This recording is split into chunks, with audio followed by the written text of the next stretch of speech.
It probably you'll mention it to him, and he'll probably forget that he even did. I didn't say that. Yes, you did. So. Totally did. So, anything interesting the last couple of days?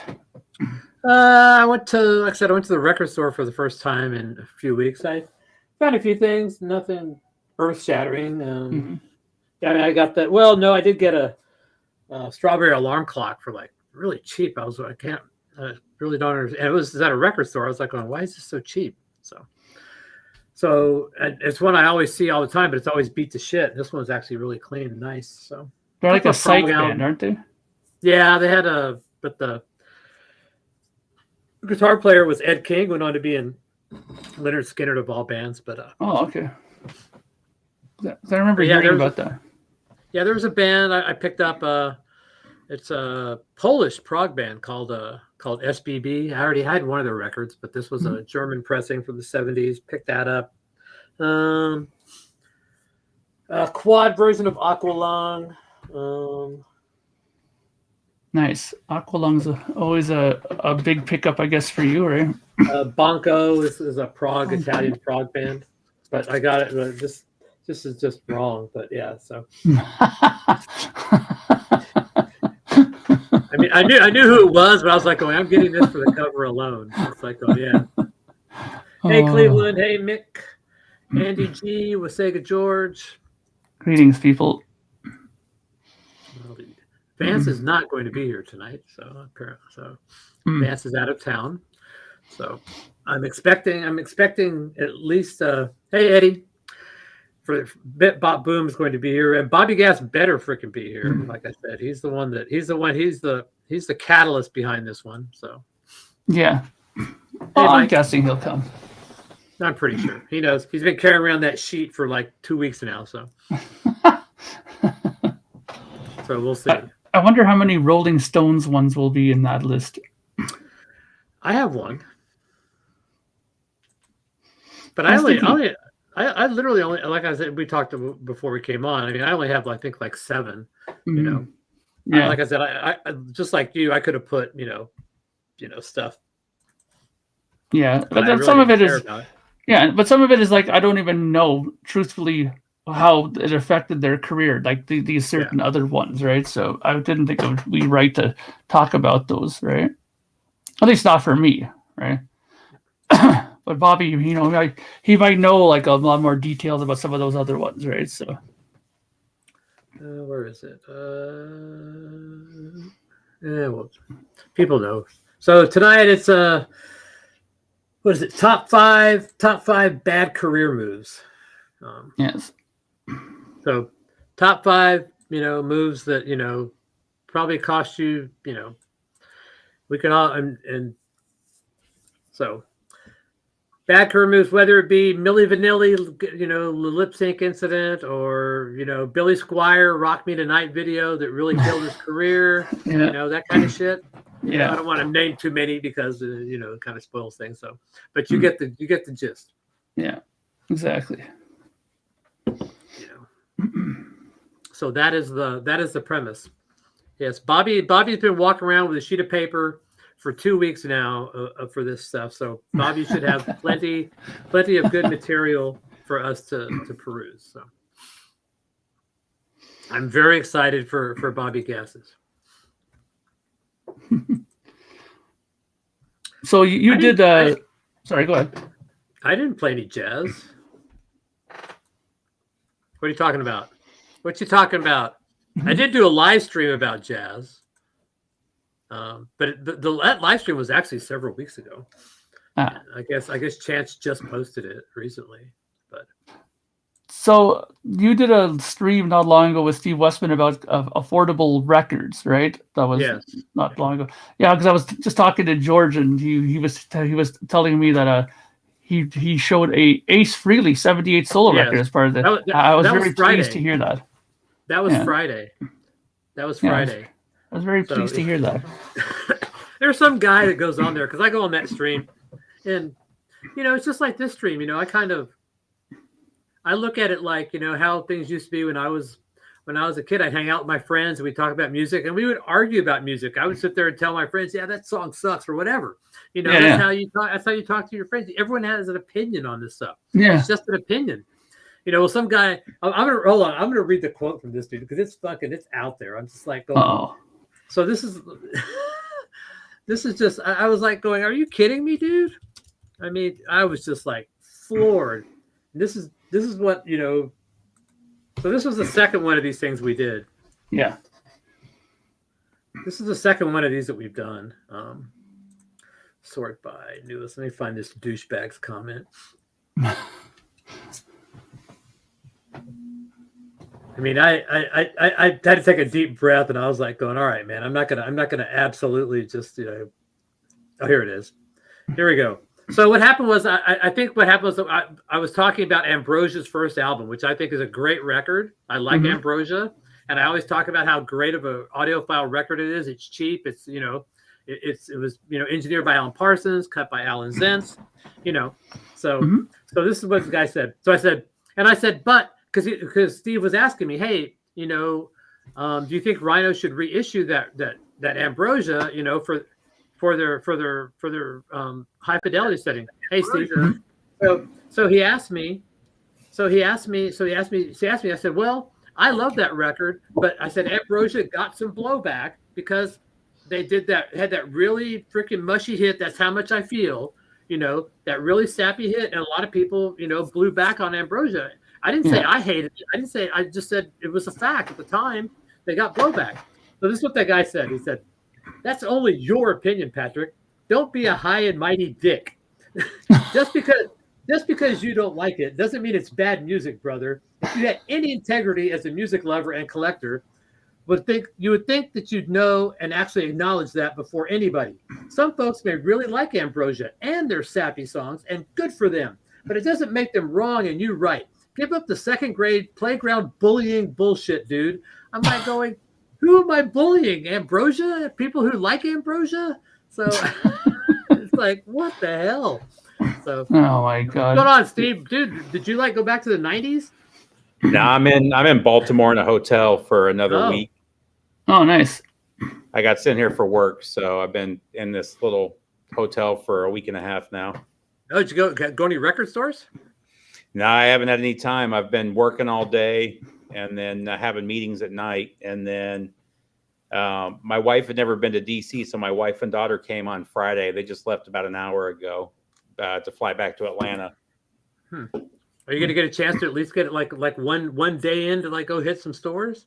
I won't have a day. I might get a couple hours on Friday morning. There is a store about 15 minutes from here that I want to go to. Last time I was here, I ended up buying like 20 records there. There you go. Oh, that's okay. There you go. You got to buy something, man. Yeah. You got to make that trip worthwhile. These work trips like this, I'm in training all day, and then it's all like networking stuff afterwards. So it's like a new position or just a modification to your position or what? No, yeah, it's just a new training that they had us come up to do. So Frampton will come up on my list. I know that. So Frampton will definitely be on my list, but not for Frampton Comes Alive. But you will find out later why Frampton made my list. So. I have a feeling I know. Yes. So when do you get to go home? Frampton Comes Alive definitely changed his career, but I mean, it was pretty much positive. Yeah, Frampton Comes Alive was a positive, but what came after that was not. Yeah. So when do you get to go home? Friday night. Okay. All right. All right, Bobby Gass, where are you? Because I'm not doing anything until Bobby's here. That's for sure. Because Bobby's been like bitching about this for freaking ever. When are you gonna do this? And John's coming too, right? I think so. John already had his list done, so he said he'd be here. I guess I could play some music while we're waiting. So yeah.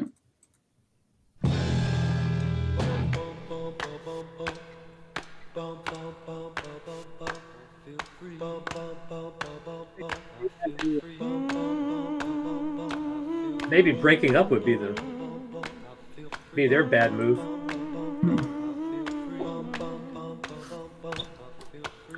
I think this is a U.S. mono. I don't have it tagged correctly. All of those British blues bands were so static at that point, though. Yeah. Like 68 to 71, those guys were bouncing just from band to band, to project to project. Nobody was staying put.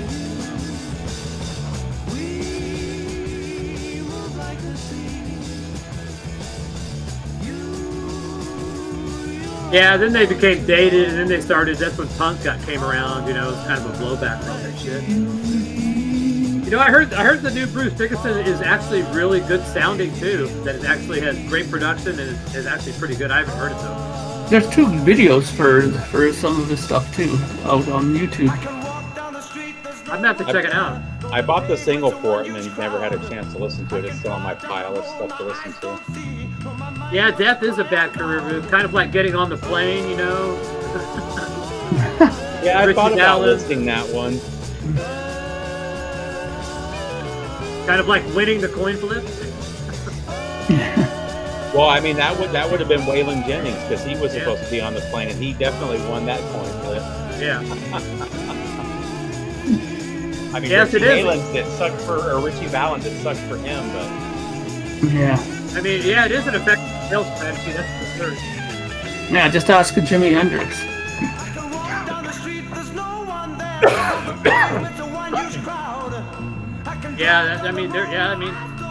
Death will definitely give you a career boost. You know? I mean, people like that always surprise me. Like Hendrix has probably had like 7 times the albums come out after he died than he did when he was alive. Yeah, that's because he recorded everything, though. He was like Prince. Everything that he did, he was in the studio recording. So, yeah. I mean, the bad thing is most of that stuff that came out is stuff he didn't want released, you know? Yeah, it's the reason why it wasn't released, right? And the same thing with Prince. They said he had they said he probably has 30 albums worth of stuff he just didn't like, you know? And now his family's going to release it for the money. Yeah. Yeah. Good old family. At least with Hendrix, when his family took over, they were releasing good quality stuff. It wasn't, I mean, they were having everything cleaned up and reproduced by really good producers and stuff.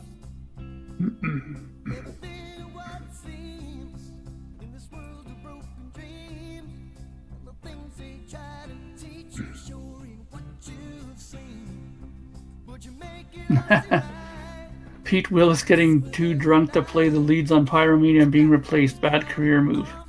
Yeah, you can say the same about Dave Mustaine. You know? I don't know. I kind of, you know, when you hear the other people talk about it, you know, I think there was definitely some jealousy there. With Pete Willis or Dave Mustaine? No, with Dave Mustaine. Oh yeah.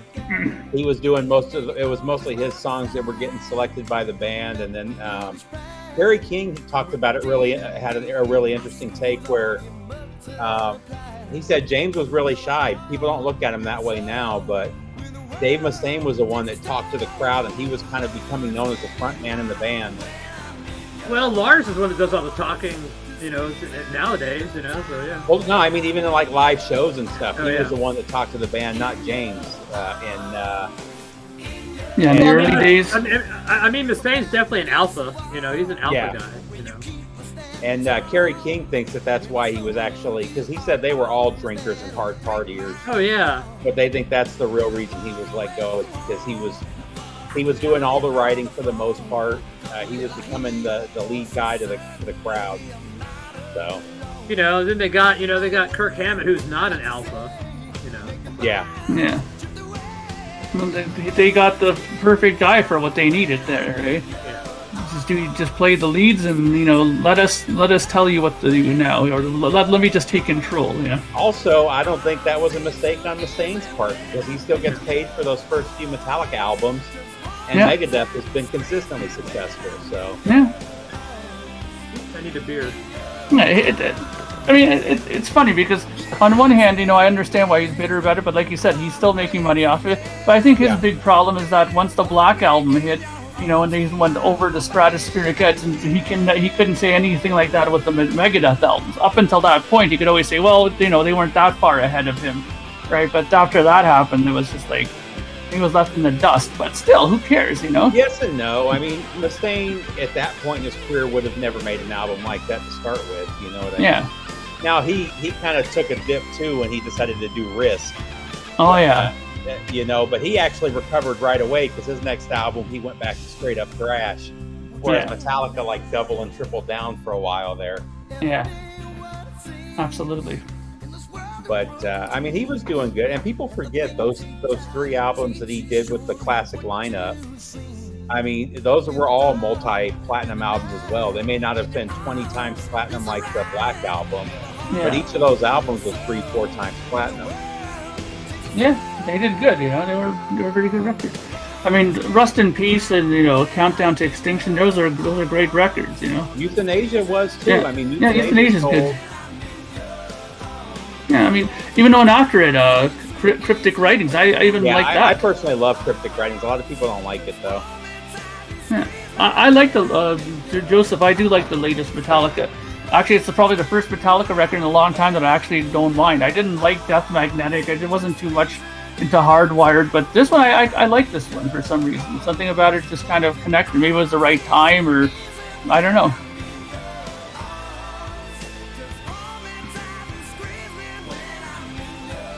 I think the bigger mistake with Metallica was what's his name leaving the band, Jason Newsted leaving the band. Yeah, I think he was crazy for doing that. Yeah, well, again, when you're in that position where you're probably, because he was probably sitting good then financially after that. I mean, he was saying that he was set after that. So when they told him that he couldn't go make his record, recently, he said he makes on average he makes $250 a year just off of the Black Album still. Yeah, so I'm saying. So he could go out and he wanted to make a solo record, and they didn't let him. So he said, you know what? I don't have no reason really to stay here. I don't need money now. So I want to go and make my records. Fuck you, and he left. Yeah, that first solo record he did was Echo Brain. Yeah, that was not good. It was so bad. Yeah, I didn't like it either. I will say that Newsted, that metal album, was really good though. Yeah, that was good. Yeah, I agree with that. And I mean, even the stuff that he did with Voivod, really yeah, he did stuff. He joined Voivod for a while, didn't he? Yeah, the 2 Voivod albums with them are really good albums. Yeah, they were really good.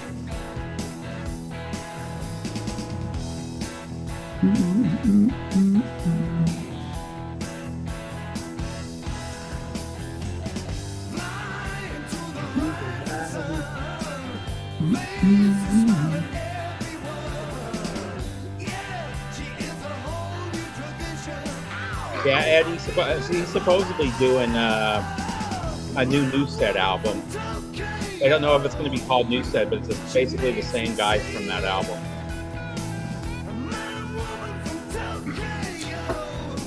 When was the last time he made a record? I think that was the last one was Newsted. No, how long ago was that? Like, what, 5 years, 6 years? Oh, I don't even remember. Yeah, like 6 or 7 years ago. It's been a while since he made a record. Does he do like artwork now? Is that his thing? I have no idea. Did he do like an 2013? Wow, it was 10 years ago. Wow. 10 years. Yeah, that's a long time. I was just thinking the same thing, Russ. This album doesn't get much love at all, and it's pretty good, man. Really? I love this record. Mary Long, Place in Line.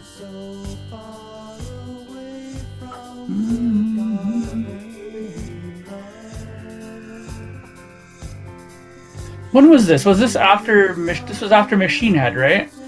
Yes.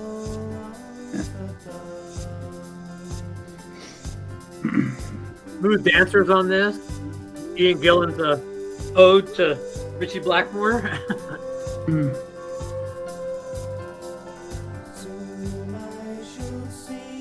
He had such a smooth voice back then. You know what I mean? Yeah. So that could be that's kind of a runner-up for me from a bad move. Is like Rod Evans going out with the fake Deep Purple. He had to give up all his publishing for the first 3 albums, everything. So.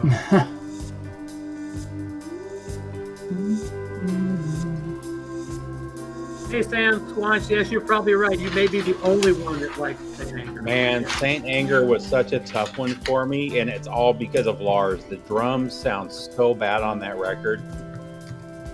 I didn't like James's singing on that either.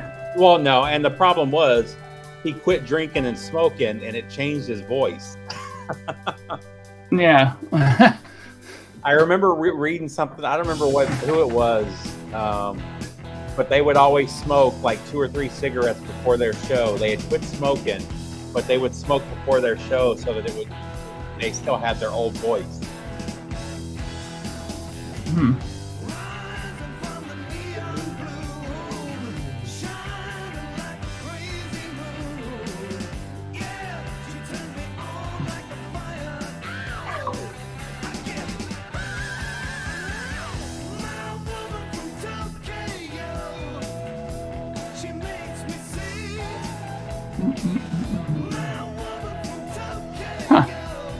This is a Martin Birch engineered album.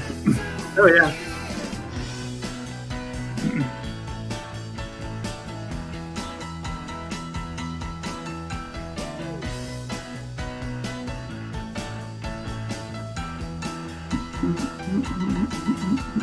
This album had such a bad album cover, though. Yeah, it's kind of weird. It was They had kind a of couple of really killer album covers there. Then they put this one out with the bubbles on the front cover. kind of Picasso-ish of some sort, you know. Picasso. Well, it was. This is kind of, you know, kind of like one of those impressionistic kind of things.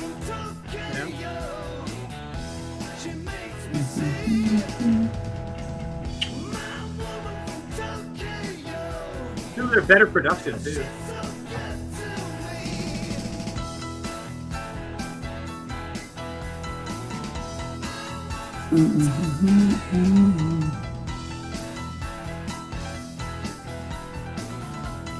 Well, yeah, I mean, yeah.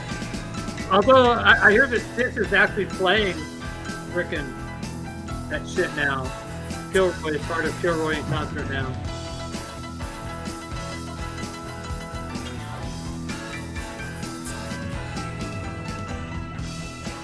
My problem is they never play any of their early stuff. Where was this? Did they have an LA meetup there, Chauncey?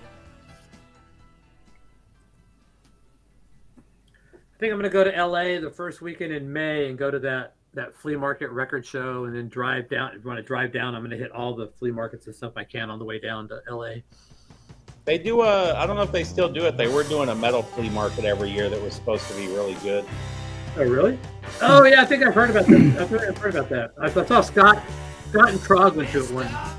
Yeah, that's what it was. They always have a couple bands there too.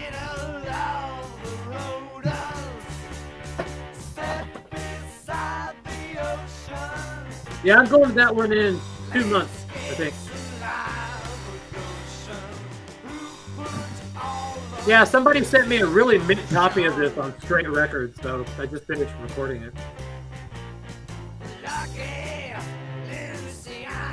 Hey, I love this album. This one doesn't get much love. The only one I can't get into is their first album. We're big fans of Born Again on this stream here, Jay. Big fans. We won't hear us bad-mouthing that album, except the production.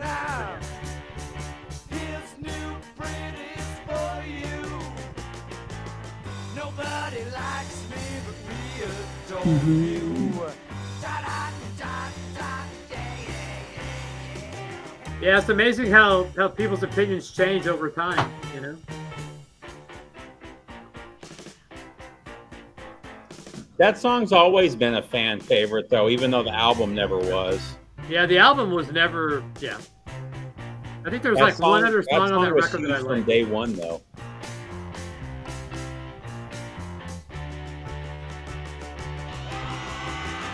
Sadly, that's probably the song that most people most identify with Stick. That is sad. For me, it's probably like a Mademoiselle or something off of Pieces of Eight, you know, Fooling Yourself. The one I always play off that record that Mark tells me about, Sam.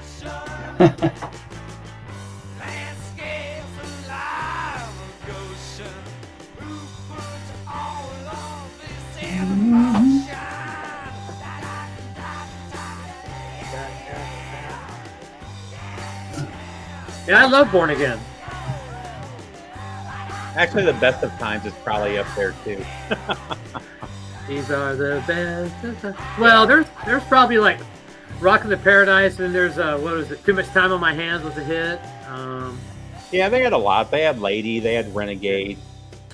What was that? Oh, that song that I hated off frickin' Cornerstone. Babe. Oh God. Oh yeah. Oh, Babe, man. I love you. Please feel free to leave me some negative comments about me hating Babe below. If I never heard "Come Sail Away" again, I'd be pretty happy. But I liked that song when it came out. I do. But I really like Equinox. Equinox and Crystal Ball are probably two of my favorite records by them.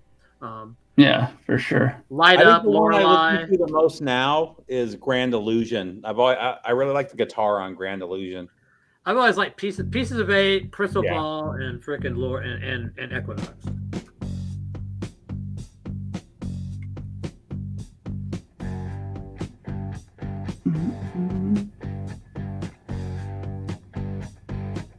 Yeah, Ian Gillan's voice went well. That was Equinox is what? Lorelei, Light Up. Yeah.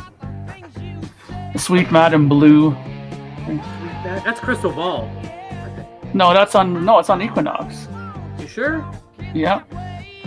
Hold on. Take a look. I mean, I've been wrong before, that's for sure.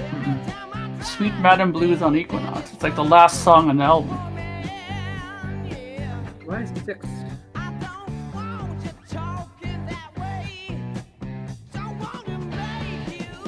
You're right. It's Claire de Lune. Claire de Lune is on Crystal Ball. Yeah. I really like Man of Miracles too because they still have that early hard rock in their sound, but you started hearing that 80s sound in there too. Yeah. No, this is it. This is Joe Walsh. Tommy Bolin plays on James Gang Bang in Miami.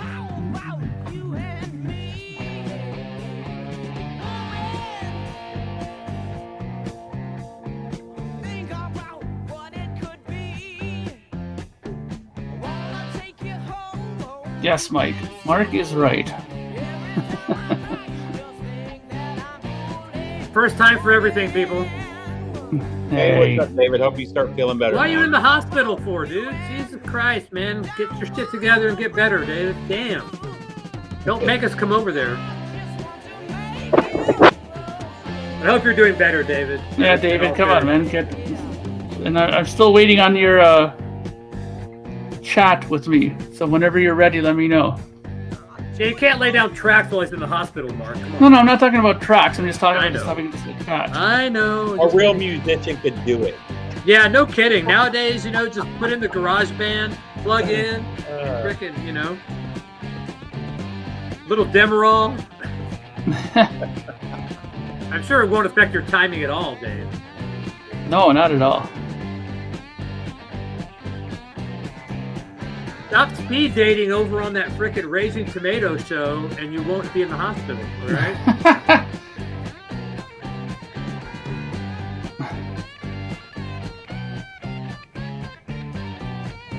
All right, man. Bobby's on the clock, man. I'm not going to be happy if Bobby doesn't show up. I'm going to be very upset.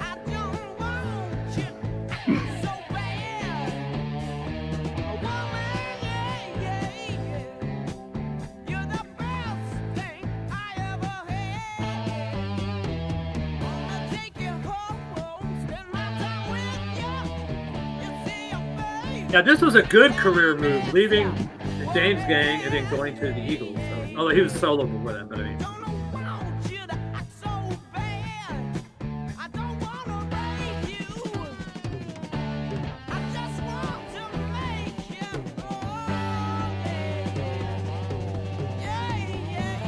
This was a great record, man. Rise Again, really, really good record. I don't think there was a bad song on this record. James Gang was just one of those weird bands, man. They had great guys that went on to do great stuff, but this band just never got above that mid-tier, Yeah. I think Vance is out of town. I don't know if he's at a concert, but he's definitely out of town. He sent me an email and said he was out of town. So.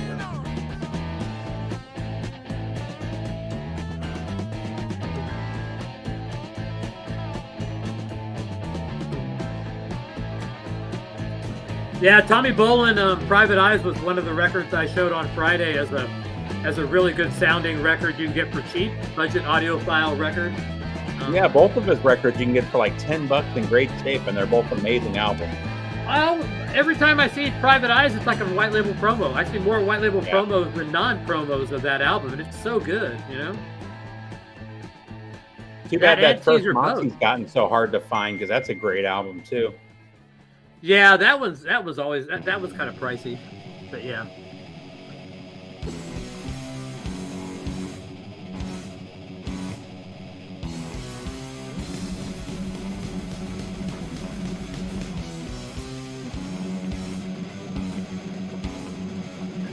Leader, huh? I've never heard of this band. So Tommy Bolin, he OD'd in Florida, right? He was playing with Jeff Beck. That would have been a great double bill, man. Jeff Beck and Tommy Bolin. What a great show that must have been.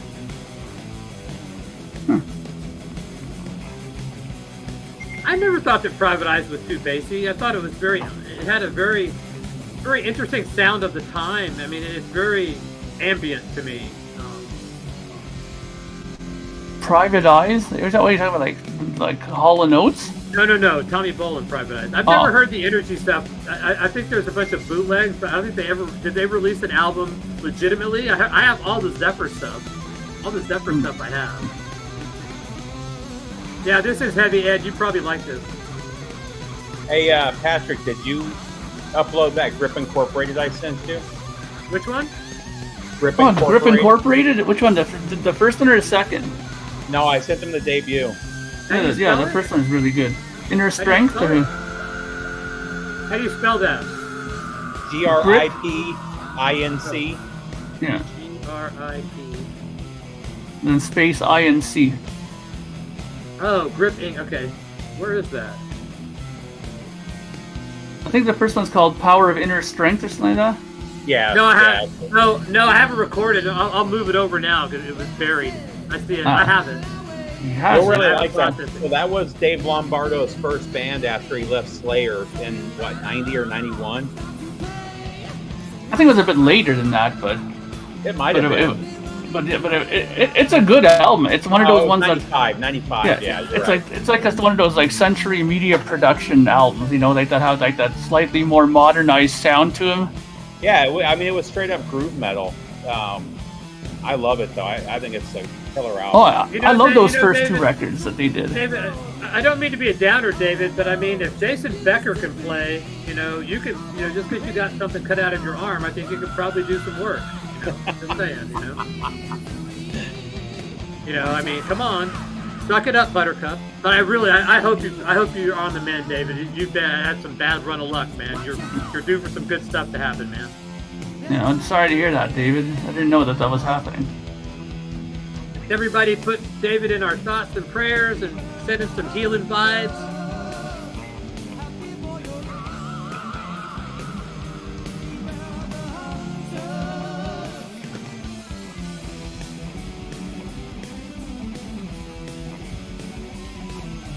That's not a generic lead.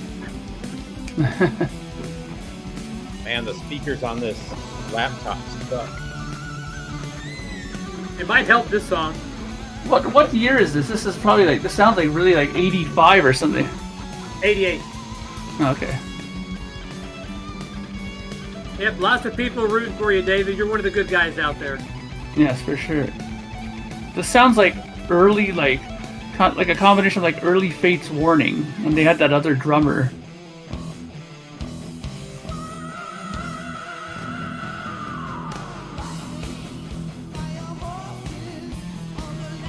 Back when bands would go into the studio and they would just like throw mics on the drum kit and like, okay, play them. Okay, that sounds good. Now let's record. Like they never really worked on the drum sounds that much, We don't care. Yeah, as long as the guitars sound awesome. We have no budget, so Yeah.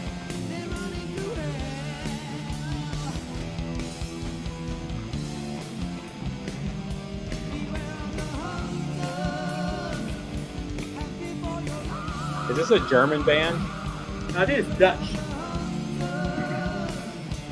At least the album's Dutch. Probably on Roadrunner. It just has that mid-tier German 80s metal sound, you know? Yeah, it's kind of the vocals are a little metal churchy. Oh, Sex Pistols.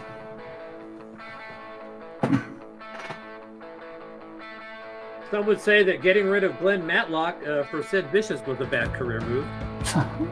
What do you think? I would hugely agree with that. Yeah. I think David would agree with me too. That,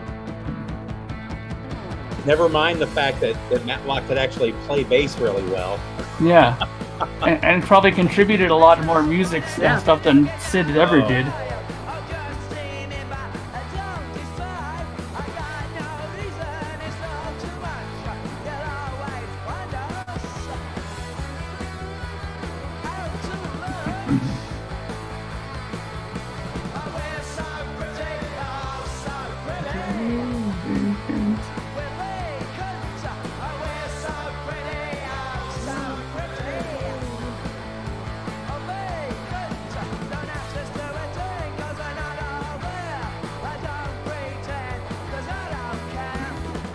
Oh, I know Sid never played on a record. There was a great thing about there's a classic album series that they did on Nevermind the Bollocks, and the guy who mixed it, and Bill Price, I think his name was, he said that they actually tried to get Sid in to do bass on some tracks, and he was terrible. They said that listen, you don't even have to play good, just do something, even if it's just like low end noise, like just to have something on there. But he was terrible. Like they said that it was all what's his name that did it, the guitar player, Steve Jones. He did all the bass on it. So Ed says that leader is from Groningen, Netherlands. Thank you, Ed. There you go.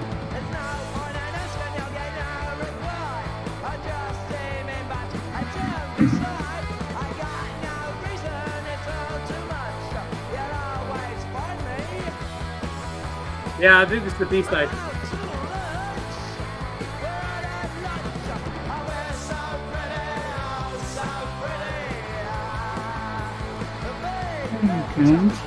Yeah, speaking of the Ramones, some might list Dee Dee leaving the Ramones as a bad career move too. This is the making a rap album. Yep. I wonder what possessed him to do that.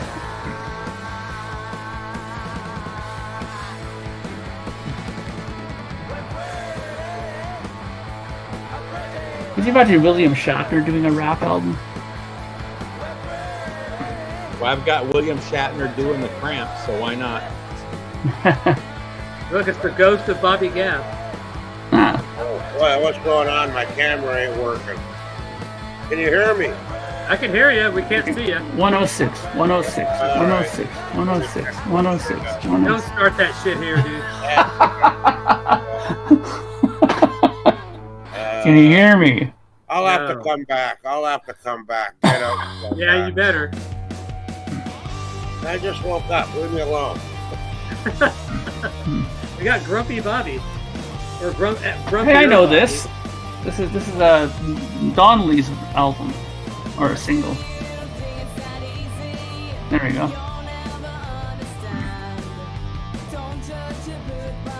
106, 106, 106. I renamed it like months ago, Jason, but yes, I renamed it. How you doing, Jason? Hey, Jason, how's it going? Yeah, Paul Diano was booted from Maiden. He didn't leave of his own volition yet. I thought I'd cheer you up a bit there, David. Yeah. I thought that was kind of a mix, though. Diano was pretty much left though too on his own accord because he was so fucked up. He didn't want to. He wasn't in any shape to continue. Well, they said he was really uncomfortable too when they got real big like they did. He didn't. Yeah. He wasn't. So, Bobby, do you have you have your list? You still have your piece of paper?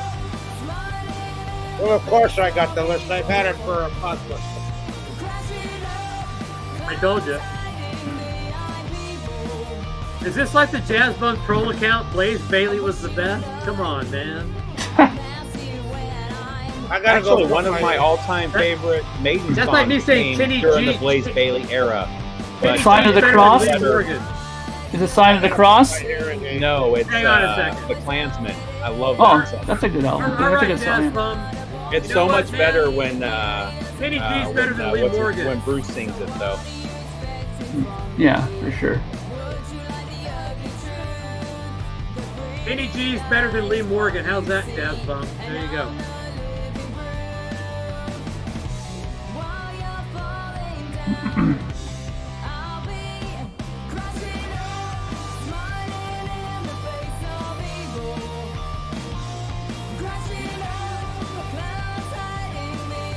Hey, Bobby. This song's actually really good. Hey, Bobby, I got a question for you. The other song a little better, but I like this one too. Can you hear me, Bobby? I can hear you. Did you listen to Rachel's stream this morning? I think some of it. Because apparently there's a, you know how they did that remix of that 106 song? There's apparently some song now that they did with you now on it now. Well, yeah, she asked me to do talk about the immigration problem I was whacking about because the guy wanted to do a parody. And I said, okay, I don't know whether the guy's a troller or fucking around with me, but if she put me onto a troller to make a laugh out of me, you know, I ain't gonna like that, eh? Yeah, well, but it was the guy who did the guitar for that 106. Oh, yeah, I know. Yeah. Was it? Did you see it?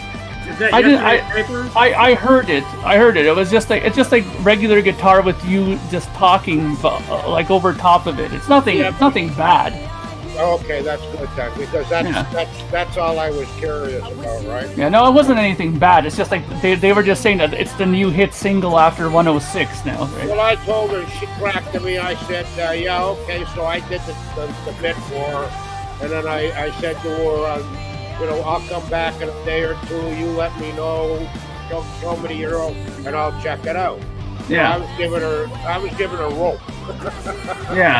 Yeah. That was our own David Donnelly there, the Venus reaction.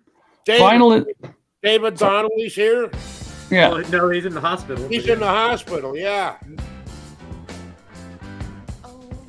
Fucking crazy kid.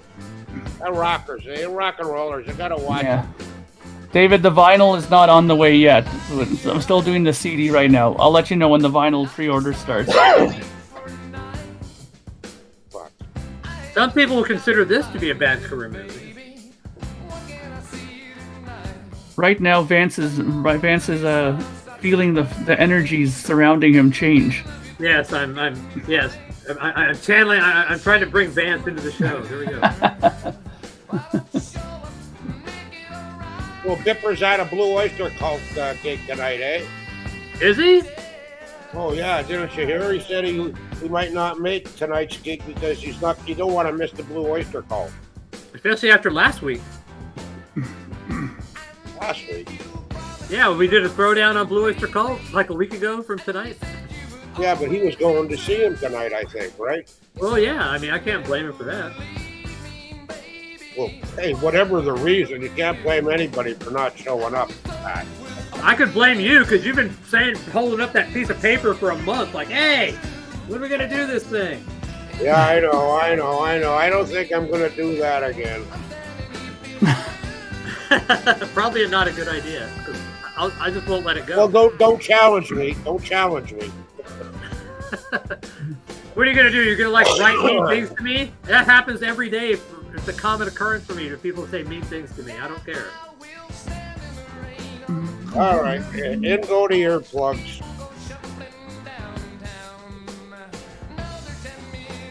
This would make probably one of my this is one of my favorite Zeppelin songs. I love this song. This is not one of my favorite Led Zeppelin tunes. It is mine. That's okay. We got different tastes, Patrick. You like do you like this album, Patrick, or this song? This song. Oh, I like this album, but I really love this song. I love the drums on this. The whole, the whole John Bonham doing the fucking shuffle beat is like, I love it. It's no Ringo. When did you start this gig? How long ago? What, the stream? 45 minutes ago. What? 45 minutes ago. So you start your Sunday streams at 10 o'clock and your Fridays at 10:30? You know, there's no set. I try to be kind of consistent, but yeah, usually I try to make it around 7 on Sunday because Mark gets tired. I try to be, I try to be cognizant of, my Canadian Eastern Seaboard brothers. That's late for us people on the East Coast. Well, you just woke up, Bobby, so you should be good to go for hours. So. Well, actually, I'm trying to get back. Fishing season's coming up. I'm trying to get back to regular hours. The guy called me up at 6:30 this morning, wanted to go down to the river. Go down there, and there's 2 other guys down there that we know. One of the guys tells us that he was over at the gas station last week, left his keys in the car, went in to pay, and somebody jacked his vehicle and run him over doing it when he was trying to get the keys back, eh? Oh my God. Yeah. A foreigner. Nice. So when does fishing season officially start, Bobby? Well, it's officially open right now in some streams and Lake Ontario. All the Great Lakes are open all year long, except for sturgeon.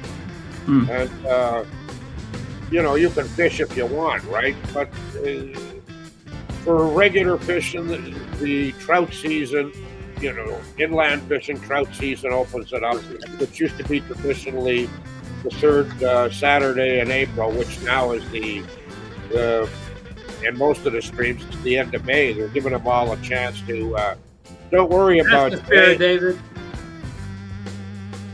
Oh yeah. Did you see what he had to say there? You asshole, you never rolled joints on the thighs of a stripper before. Might have snorted coke off tits, but you weren't rolling joints off of thighs.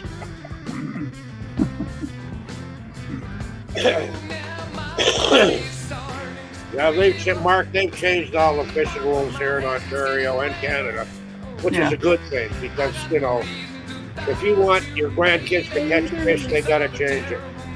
Yeah. Who cracks open the first deer? My brother. I wait till the sun comes up before I have a beer when I fish. Hey Bobby, have you done any ice fishing in the past? I know this year isn't good for that, but. Oh fuck, that's all kinds, man. But ice fishing, that's just a bunch of guys getting into a little room and getting drunk. That's all it is. I mean, you might catch fish, but it's a bunch of guys sitting in a little room like a bathroom. That's how small some of the huts are. And you just, you got nothing to do. You're fishing, you're men. So you talk fishing, you talk about broads, booze, ports. It's just a bunch of guys bonding is all it is. If you catch fish, great. Yeah. I just realized it'd be really hard for somebody to post their top 5 bad career moves on the stream. This is not a good chat friendly topic because it's too much. You have to explain all that shit. So sorry, people. Well, no, actually, I don't know. I figure we might be able to figure out some of it. I have to figure out the old stuff for sure. Nobody has had posted anything. So yeah.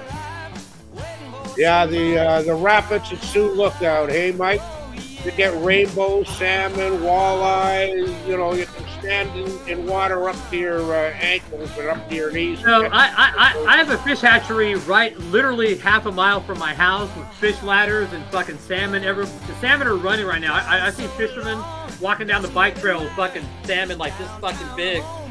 Fucking dinner time. And so you right don't now fish? it's time. You don't fish?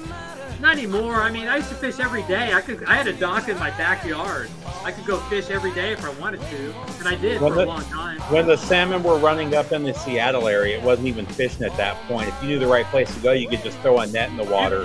You could go out. Some of them, man, just grab them because it's because they've really made it. For them to spawn, they've made really good spawning. They've done a lot of work on that to make it more salmon friendly. Yeah, the Dixie Chicks were something that I thought about, Greg. Yeah, I thought about them too. I didn't list them, but yeah. Did anybody do any Russian fishing where you throw a grenade in the water and wait for them to float at the top?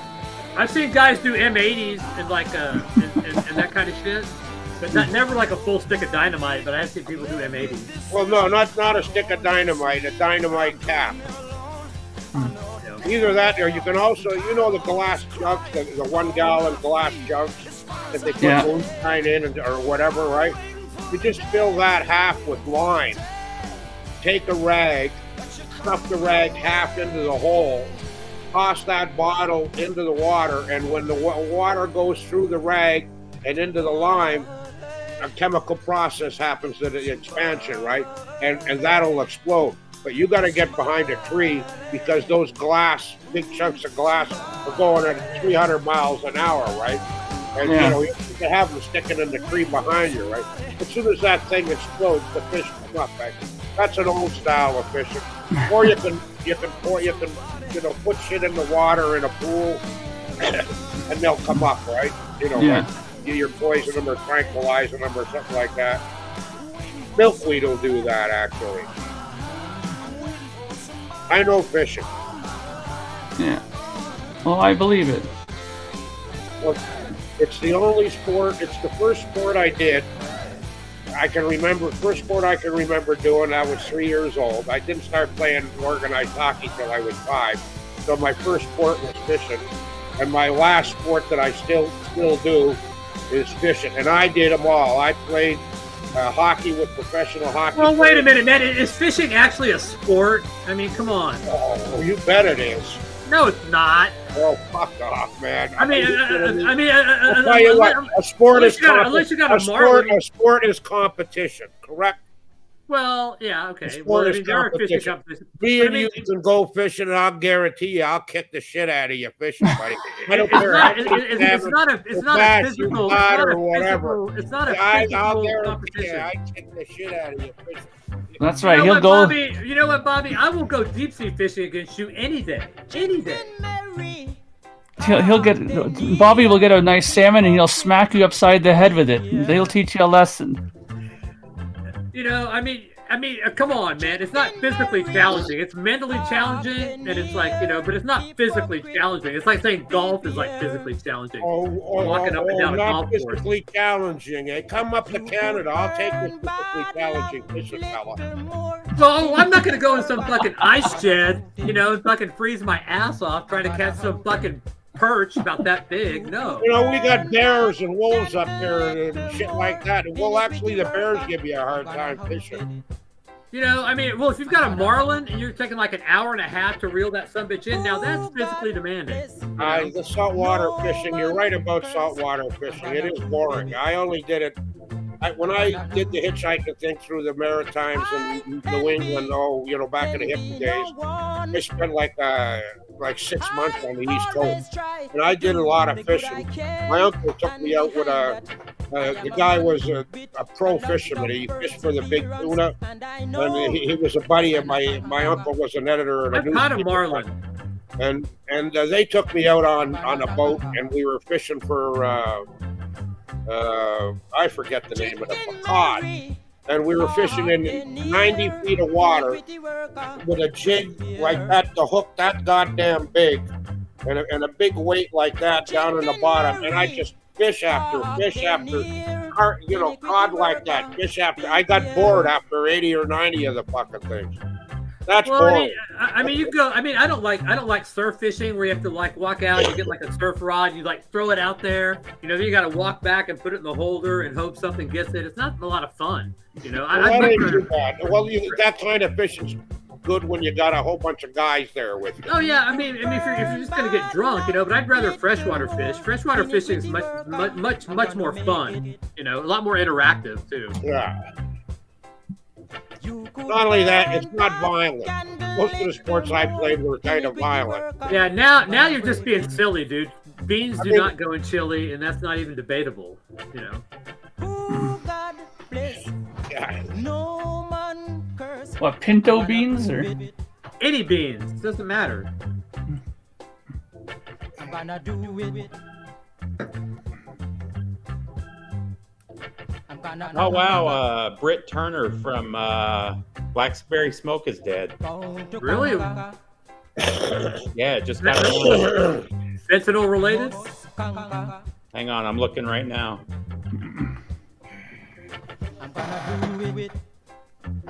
It seems like if you're like, you know, a little bit too young to die and you die, it's pretty much Yeah, fentanyl no, he related. had brain cancer. Oh, that's horrible. Oh, that's not good. Hey, there's a guy agrees with you, Patrick. Daryl Eddings. He says beans and chili. It's not chili. It's not. It's soup. Well, he might not. He must be from Texas too, because up here in the Northeast, beans go in chili. Well, you guys don't know about barbecue or anything like that. So, Well, okay, okay.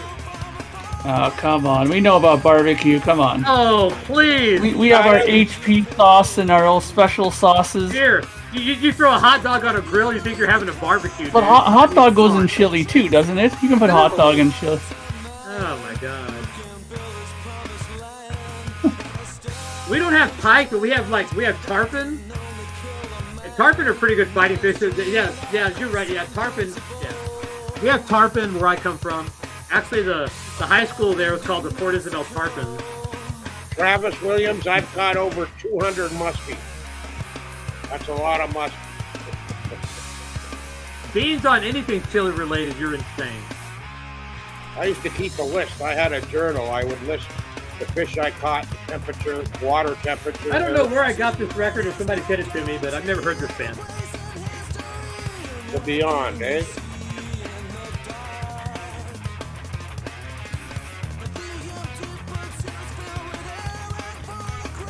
Ah. Oh God! If it had beans in it, dude, I can't talk. I can't talk to you, Jim. I can't be friends with you anymore. Sorry. I draw the line right there. That's the line, and you crossed it. What kind of meat do you put in your chili? It depends. I mean, I can put venison. I can put like skirt steak. I can put sirloin, ground. You know, I usually mix at least one or two different flavors. Do you put burger in your chili? Burger? Ground beef? No ground beef. I do ground sirloin usually. Ground sirloin I would do, but not ground beef. Not just, you know. I've done lamb too. I've mixed the sirloin and lamb. It comes out. Well, really usually good. you can go to a butcher and say you want a chili grind. Get a chili grind, and it actually makes it a little bit in between, like cubes and ground beef. It makes it kind of in between. You can ask for a chili grind, and that works out well too.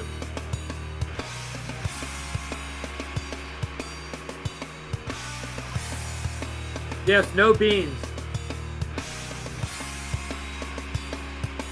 People want to know where you go for muskie. Well, it depends if you want big ones or not. Manitoba is a great spot for pike. Vegetarian chili is like an oxymoron. If you're in Canada, if you want to catch muskies, you want to catch big muskies, you go to Georgian Bay. Is a muskie Georgian a pike? Bay has 60, 70 pounders, and so does some areas of the St. Lawrence River. But if you want the biggest muskie you're going to catch in Canada, it's not at Georgian Bay. Bobby, is a muskie Probably a pike? the Moon River Basin is a really, really good spot. Or Port Bobby, Seven. is a muskie a pike? No. Okay. Two different species altogether. They actually had one in Stony Lake.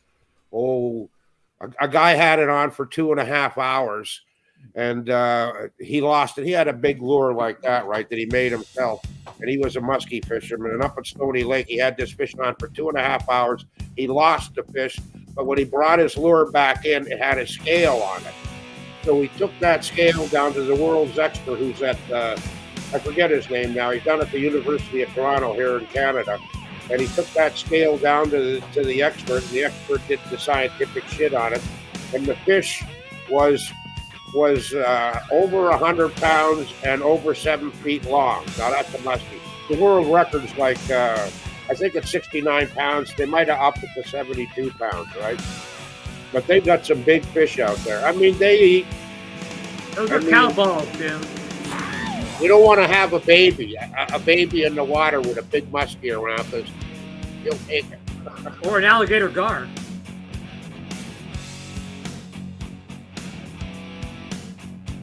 Yeah, but I mean, isn't it true though, man? Is like if you have like a lighter test line, you get a better fight. I mean, you can actually manipulate how much fight you have with the fish by by having a lower pound test line.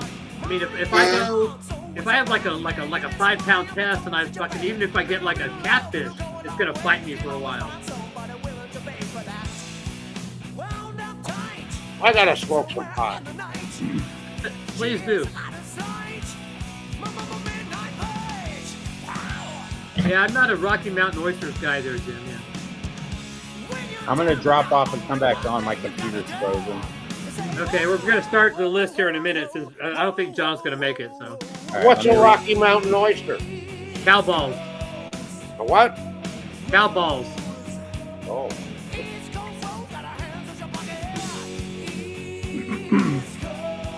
No, thank you.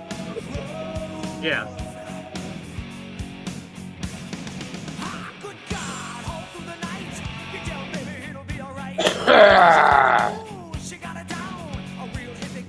Get all my dope situated here.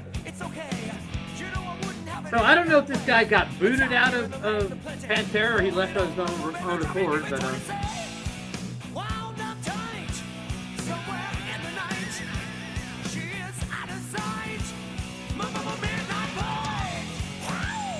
This guy sounds like somebody I know.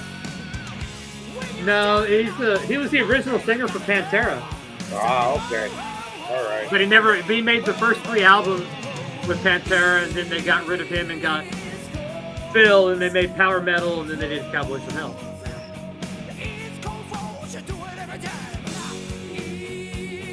Now, then he had this band, Lord Tracy, which they were called Tracy Lords, and they got sued. So, yeah. I wonder why. By Tracy Lords. Yeah. Yes.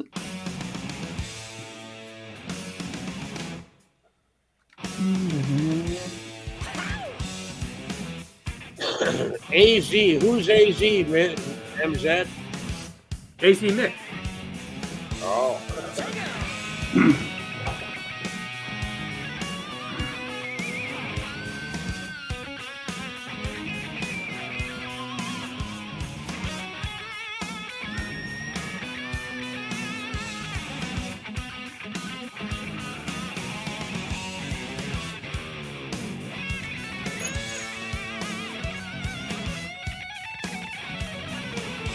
Sell all your records, Mark? Sell all my records. What? Well, No. your latest one. I'm just doing. Your Project Gemini records. Okay. Oh, it's just I'm just on CDs. I'm selling CDs right now with the new one, but all my other albums are pretty much sold out on vinyl. So That first one that who the fuck got it off you recently? I forget. Do you still have any more of them left? I'm curious. none left of any of the old ones now. It was Harry ordered one of my early ones. He got the last one, did he? Yeah. Well, good for him, man. Good for him. Yeah. I think you had that one, Bobby. You got in kind of earlier on than he did, so. Well, I heard. What it was, it's not. I heard you sell records along with a whole bunch of other guys like that. And, I wasn't doing it because you're a kid. and then I heard one of the tunes on Patrick's channel. He did one of the tunes, and I went, "Ooh, the same Pat." So I looked across the channel, found some other tunes that he uploaded here, and I went, "Hey, fuck, I'm going to get these."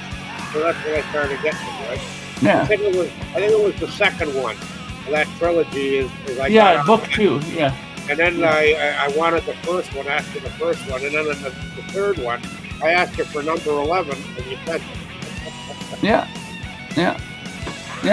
So, well, I'll look around, Bobby. If I do find another one, because I do have some of my stuff archived downstairs in my basement. If I find a spare one, I'll let you know. Don't keep at least 2 copies of your own work for yourself. At least 2. Don't ever give them away, man. Always keep at least 2. Yeah, that's true, yeah.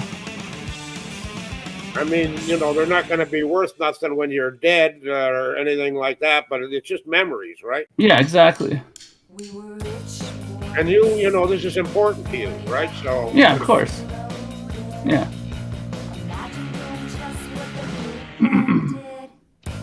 Hi, Mickey, AZ. I wish people would use their real name.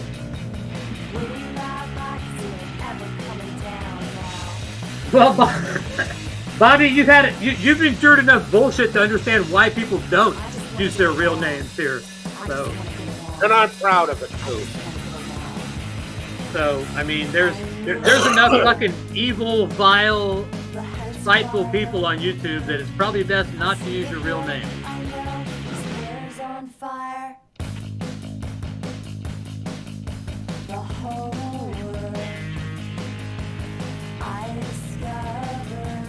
How many songs left on this playlist? I've only got 2 more to go. So in probably about 8 minutes, we'll do this thing. Cool. Has anybody sent you a list, Patrick? Nope, just us 4. Son of a bitch, eh? I guess I picked not a very good fucking subject. Oh well, it'll be fun. I figured this one would be a good one. If it's not fun, I'll just blame you.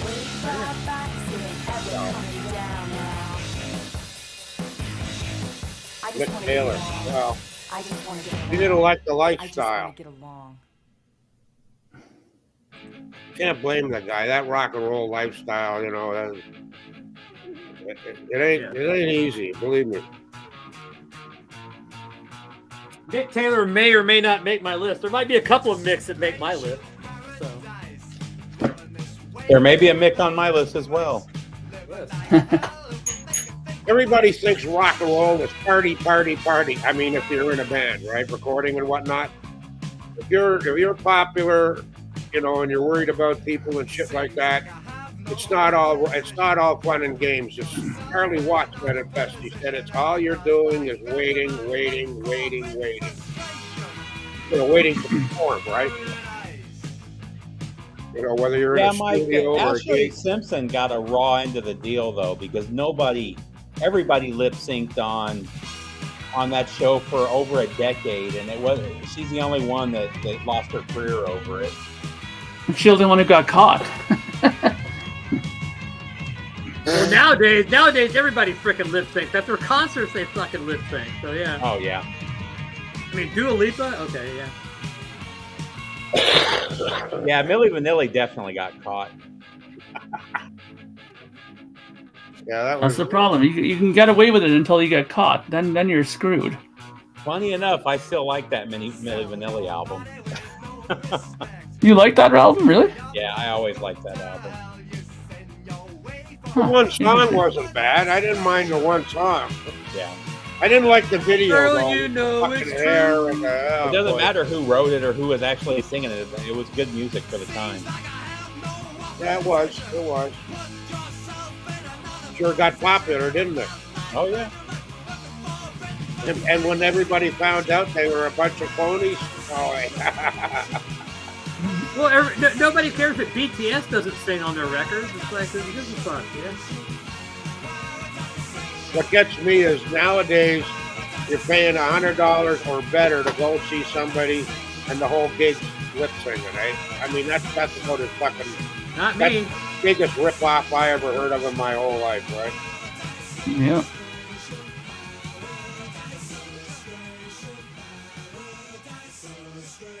I guess I better get a beer before we do this. One more song to go. That's what I liked when I saw Danzig a few months ago, because he just came out and said, "Listen, my voice may sound like shit now, but it's me singing, so deal with it."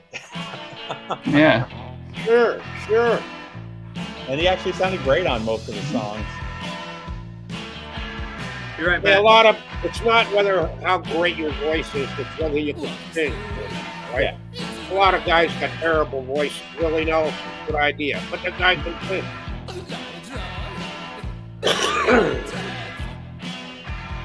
Yeah, the crazy thing about the Sinead thing is she predicted all that, you know? That everybody went after for ripping up that photo of the Pope, but it was about a year later that all the stuff about the child abuse came out. I ain't a fan of the Pope or Catholicism. I was born a Catholic, but when I found out about the religion, fucked off, right? I ain't a fan of any religion, to be frank with you. God, I don't know about the religion. I know religion is a bad thing. Sorry, people. That's my opinion, right?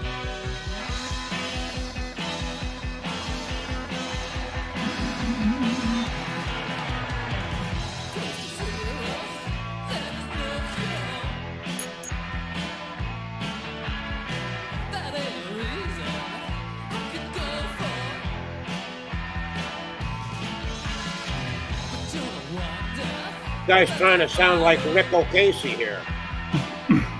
Well, he is, isn't he? Well, this is Tom Verlaine. This is television. He sounds like Rick O'Casey. I like the television stuff better. I'm not a big fan of his solo stuff. I got one of their albums. I haven't listened to it, I don't think, in ever. I really like both the television albums. I gotta start getting rid of albums I don't listen to anymore. I just got too much stuff.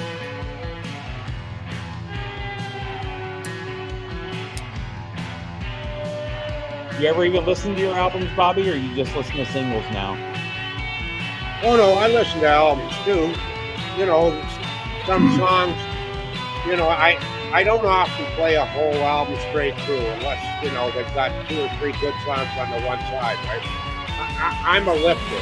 I lift, you know, I'm a lifter, right? I mean, that's how I learned, right? Doesn't bother me in the least. I mean, these guys who say I don't want to play 45 because I got to keep getting up and changing the record and all of that kind of crap. That's half the fun when you're standing up, you're grooving, you're moving around, maybe dancing a little. You know. So would it be a bad career move for like a Bon Scott to go out with Pete Way that night? Would that be a bad career move? Probably any night you go out with Pete Way is a bad career move. Well, I mean, but he probably never gave that a second thought. I mean, the guy drank all the time. You know, but yeah. Yeah, look at Razzle and Vince Neil. Get in a car with Vince Neil, yeah.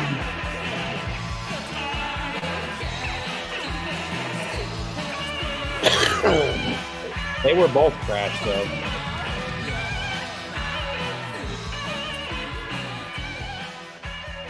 Jimmy, okay. They're great. All right, share screen. Tab, top 5 bad career moves, share.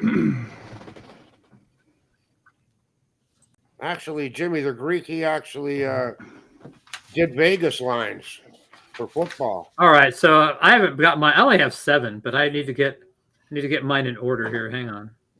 I ended up with more than 10. I could have done more than 10, but I mean, I didn't do things that, you know, like, you know, the Mark and I talked about this. It didn't affect me or I didn't care about, Yeah. you know. Yeah. Okay. Fuck it. It's close enough. All right. So here we are. Top 5 bad career moves. Just a minute. You know what, Bobby? You wanted this so badly. I'm going to let you start. Okie dokie. Let me put on my glasses so I can read my writing. Okay.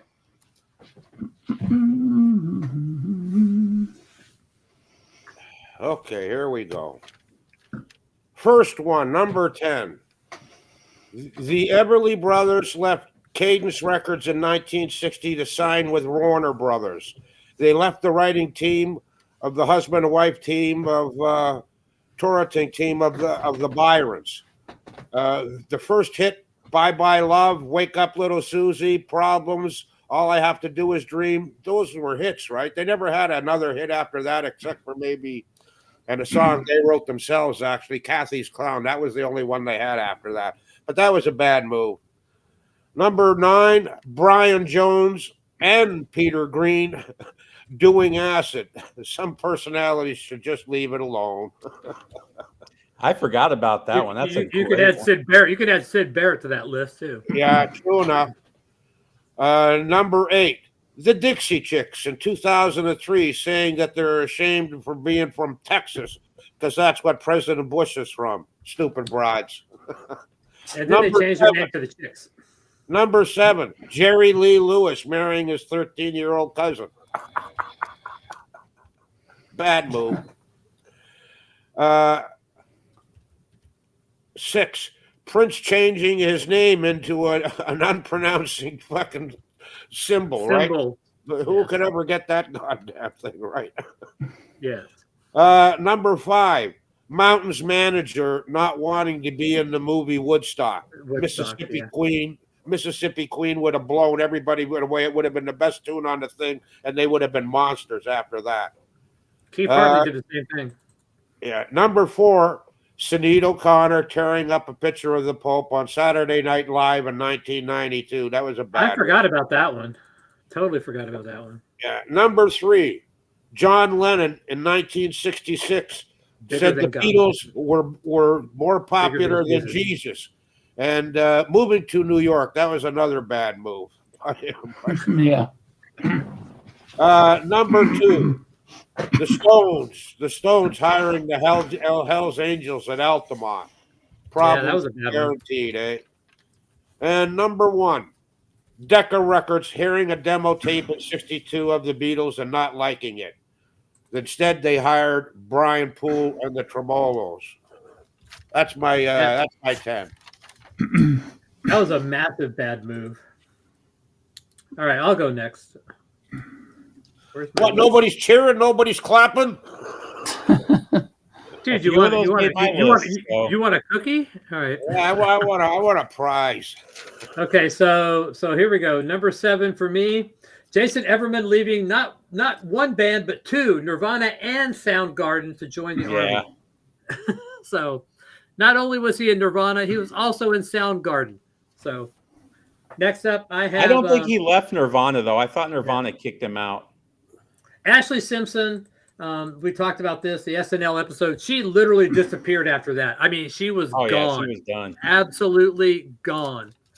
Peter Frampton, a double shot of the I'm In You album cover coupled with his role in the Sgt. Pepper movie, ended his career. He was on such a high and just instantly shot himself in the foot with that. So the first of 2 Micks, Mick Abrams leaving Jethro Tull after the first album to form Blodwyn Pig, which was a great band, but never had any success whatsoever. The second Mick, Mick Taylor, leaving the Rolling Stones, and he was never to be heard of again, pretty much. One number for me is Billy Squier doing with the Rock Me Tonight video. This guy had a monster hit with Don't Say No, and then the next album was poised to be even bigger, and he does that, and that was it for him, man. It was over. Absolutely fucking over. And number 1 for me is the Jerry Lee Lewis marrying his 13-year-old cousin. I was shocked at how vilified. I did some research on that because I knew about it, but I looked at it, and he was really blackballed after that because he doubled down and said, "Hey, I don't give a shit what you people think," you know. And his career really suffered big time from that. Country saved his career. He started doing country records, got popular again, and then went back to the rock and roll. People forgave him, man. Yep. Okay, Steve, you're up next. All right, so number 1, I put number 1 or number 10? I'm sorry, number 10, I put Van Halen hiring Gary Sharon and putting out one of the worst albums of the 80s and 90s. Oh, come on. It wasn't that bad. I can't stand that album. I couldn't. I don't like it at all. I got you. Number 9, I have Motley Crue fires Vince Neil in 1991 when they're at their highest. See, now I like the John Corabi album. Yeah, I like the Corabi. John Corabi album, but they never recovered from that, and they didn't write a good album again after that either. I'll give you that. They kind of recovered from it, but Metallica and the whole Napster debacle. Yeah. I mean, they really hurt themselves and lost a lot of fans with that whole Napster thing. Oh, wait, is that the next one? Was that number 8? Okay. Number 7, I have Chris Gaines. Oh, Garth Brooks. He tanked his career for years. It took him years to recover from that. And it's still one of the funniest ever. Number 6, I have CCR and the Mardi Gras debacle. Yeah. They put out CCR, 4 monster albums in 4 years, all full of hits. And then the band decided that they were better songwriters than Roger. John Fogerty. Yeah. John Fogerty, yep. Where are we at? Number 5, I have Billy Squier, Rock Me Tonight video. Number 4, I have the Sex Pistols firing Glenn Matlock and bringing in Sid Vicious.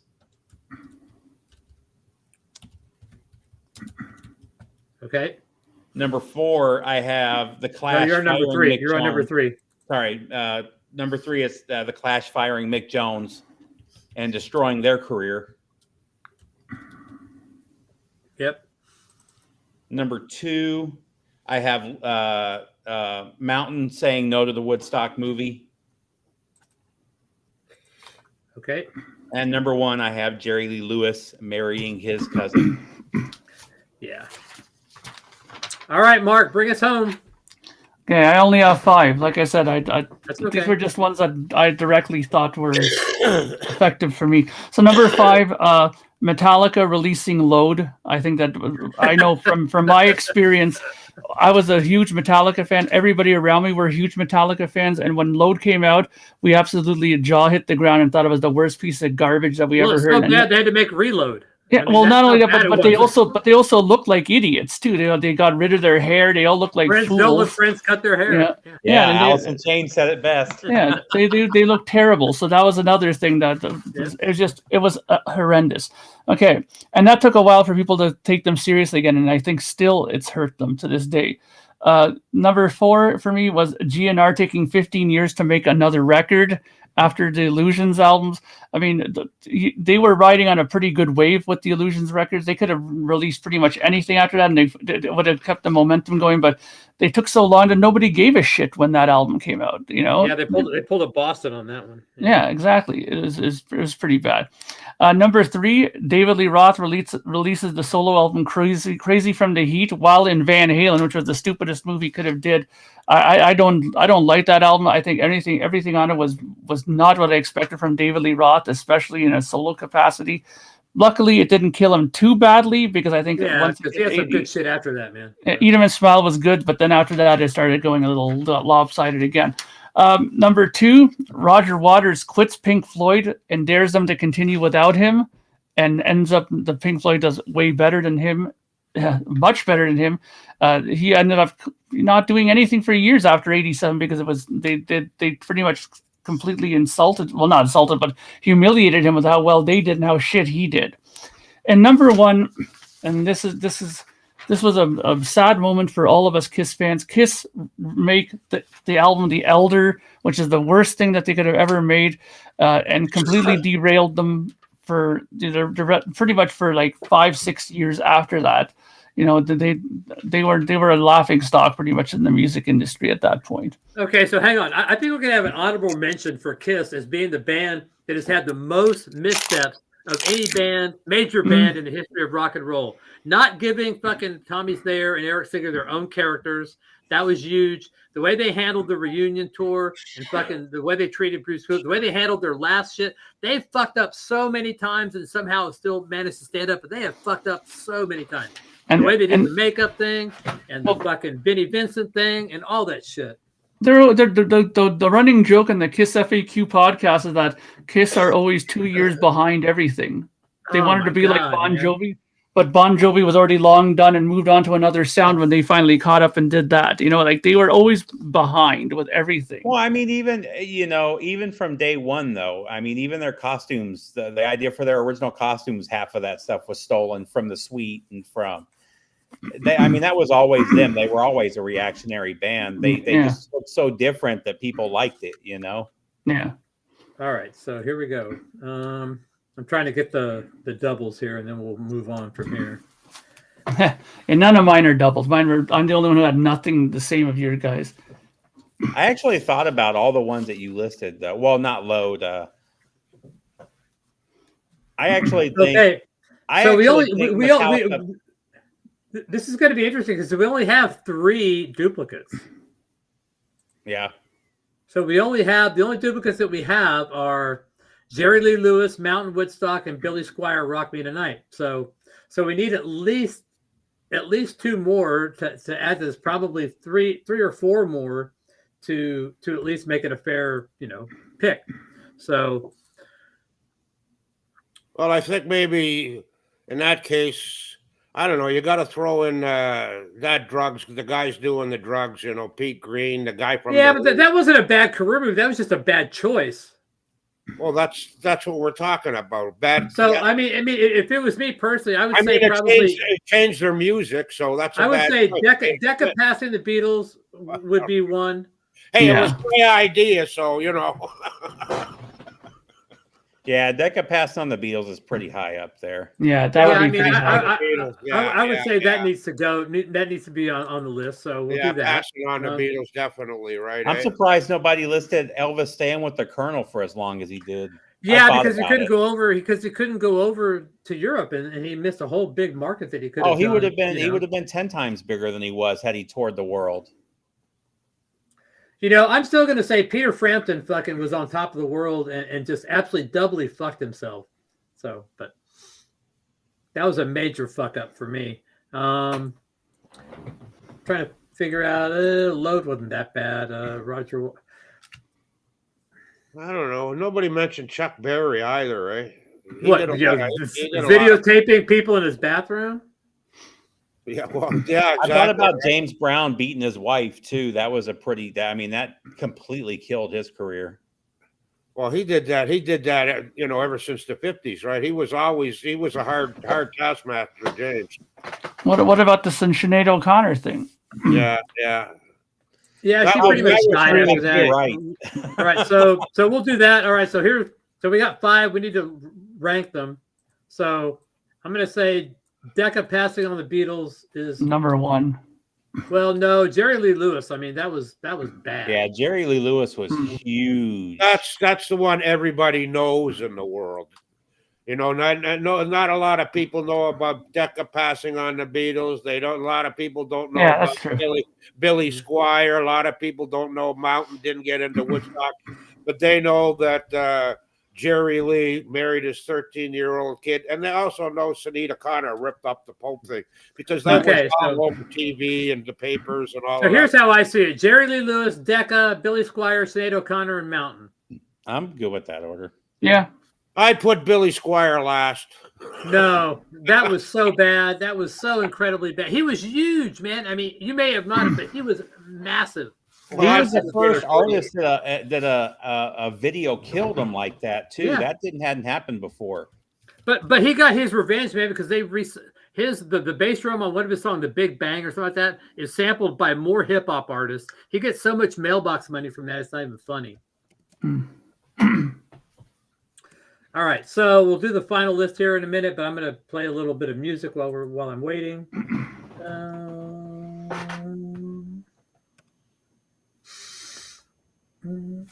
There we go. Speaking of Mountain.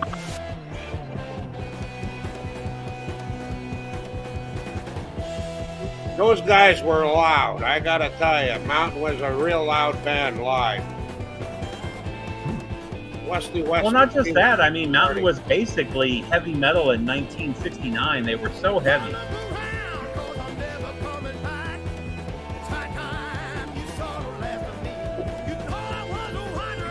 All right, so let me stop the sharing.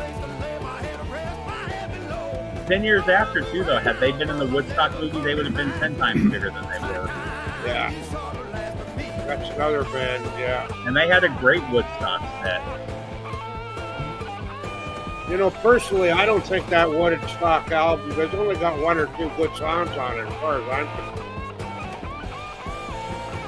That's 3 albums, right? But it was a happening, It was the biggest concert going, right? It ended up. There we go.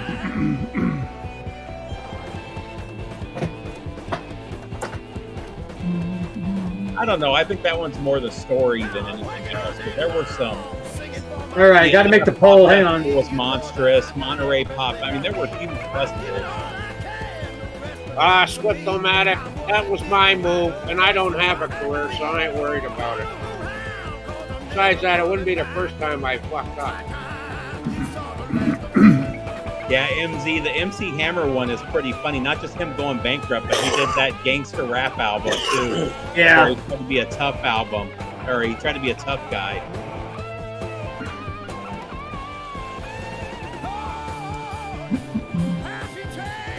So what were the top 3?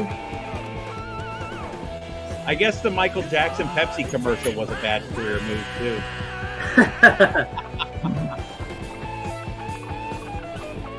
Yeah, Michael Jackson, he did a couple of fucked up career moves too, didn't Well, he also did that one. What was that one video? The Way You Make Me Feel, where he's like almost like a stalker. Yeah. Yeah.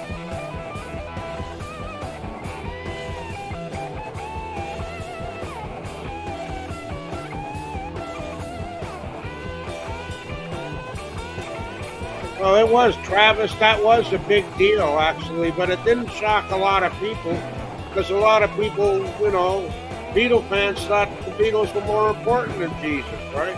Only the religious freaks really freaked out, right? I don't really think it hurt their career either, because their next 3 No, albums it are didn't 3 of the bother best-selling them. albums of all time. That only went on for a couple of months. Yeah. You know, that was only a couple of months in the summertime. People were asking John Lennon. He had to do so many interviews and all of that. He was just, you know, he wasn't apologetic or nothing like that. But he was just saying, well, you know, it's crazy the way the world is right. Okay, polls up. That's a good one too. Madonna's new ass is pretty disgusting.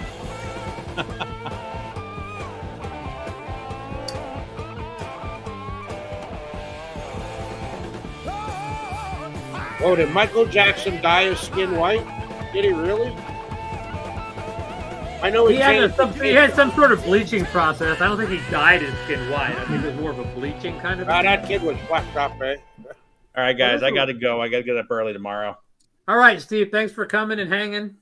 I should be back to normal next Friday. I should be back at home. So, all right, man. We'll safe All right, travels. take care, Steve. all right, guys, have a good one. Bye. Bye. You too. What, are you in a motel room right now? Yeah, I'm in a hotel in Baltimore. Baltimore, eh? All right, good night, guys. Doesn't care. sound, Bye. doesn't sound like much fun, Baltimore. Baltimore's not bad. Well, I don't know. I remember Brooks Robinson, the Baltimore Orioles. That's what I remember. Mr. Big, wind me up. Huh. Never thought you'd play this. Oh, that's why. It's like screwing up my fucking thing here. Hang on.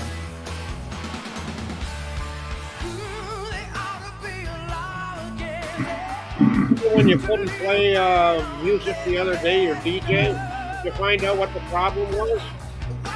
Yeah, user error. Ah, My User error. My error.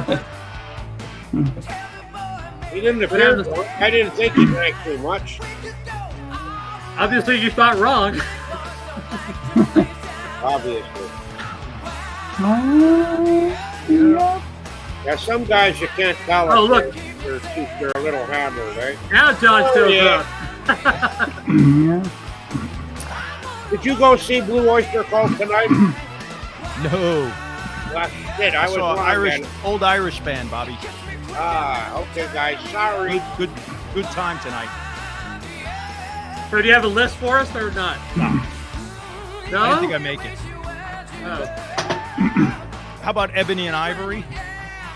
Would that be a career That was low? great. Yeah, that's another good one. How about the Saturday Night Live version of Ebony and Ivory? That was not good. I like that jacket, Pipper. That's a nice jacket you got on, buddy. Old. It's very small though now. Leather. Got You're small or you're bigger? I'm not that much bigger.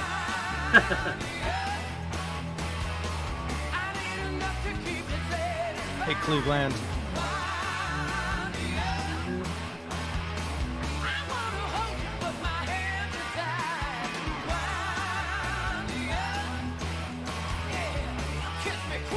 How much were the tickets, Pipper? I don't know. We bought them a while ago. Oh. Good bands, good opening bands. It was a good night. Real good club. I see Very the happy. prices of gigs nowadays, and it freaks me This is out. a bar. right? This was a bar. Wow. Like, Hey, Sarah.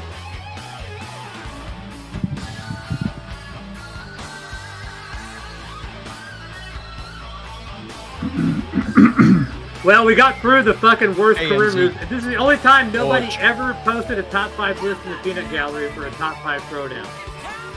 Just Yeah. saying. Everybody's been making fun of my contest here. did you guys finish it? Yeah, we Yeah, did. yeah. We just finished it. Mark, who are your choices? Well, mine were like Kiss, The Elder, releasing The Elder. Oh, good choice. Metallica releasing Load. I thought that was a big mistake for them when they did that. Guns N' Roses taking 13 years to release a record after their last one. That's really good. Yeah. I also put David Lee Roth doing Crazy from the Heat while he was still in Van Halen. I don't know why he did that. Those were big hits. I like that one. Yeah. but I'm not Roger gonna- Waters leaving Floyd and then daring them to continue without him.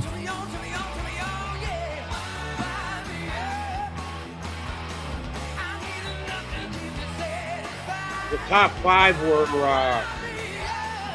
Decca passing on the Beatles. Declan passing on the Beatles, Jerry Lee Lewis marrying, the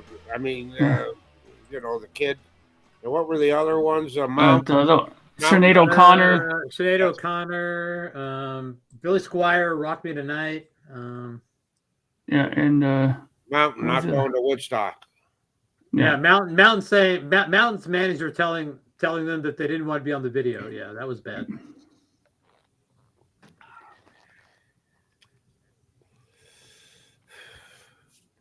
That was the manager, right? Yeah, the manager did that. They had no idea. The guys in the band had no Yeah. fucking clue that was Was happening. Gary Glitter mentioned? Oh. Yeah. Or No. Dave Holland. Yeah. Yeah, I don't think we had any perverts on the list, but yeah. So that's just coming out of nowhere, Gary Glitter. Nice. That was, well, his career was kind of over by the time that happened, though, Of course right? it was. That's why I was. Yeah. Well, that Australian guy, Rolf, what's his name? Hang Tommy Kangaroo down. Same deal with him, right? That ruined his career. And he was a monster in New Zealand and Australia. I got that 45 someplace. I got 2 of them by him, I believe.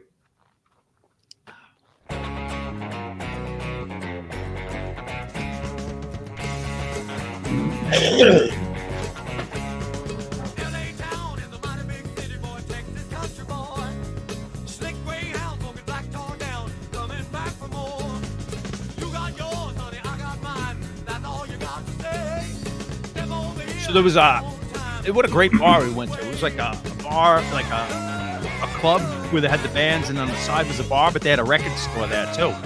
Oh, really? Record- Eh? Yeah. Did you buy Did you records get- while you were there? Grabbed a government issue, old punk bands.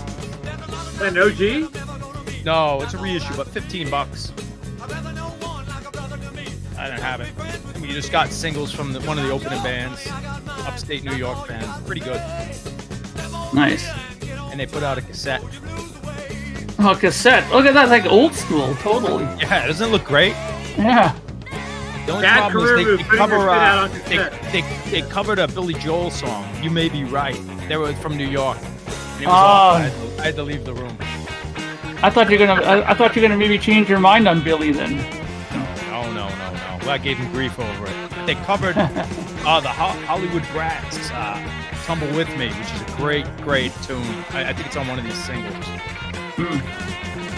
Nice. But we saw Protex. They were an old Irish power pop punk band from like 79, 80. They've not been to America, or at least not been to Boston since 1980. It was great. These old guys kicking ass. Real good drummer. How old are they, you think? I don't know, however old you'd be if you were 20 in 79, let's say. Someone do the math. 63? 63, 64? 63, yeah. 64.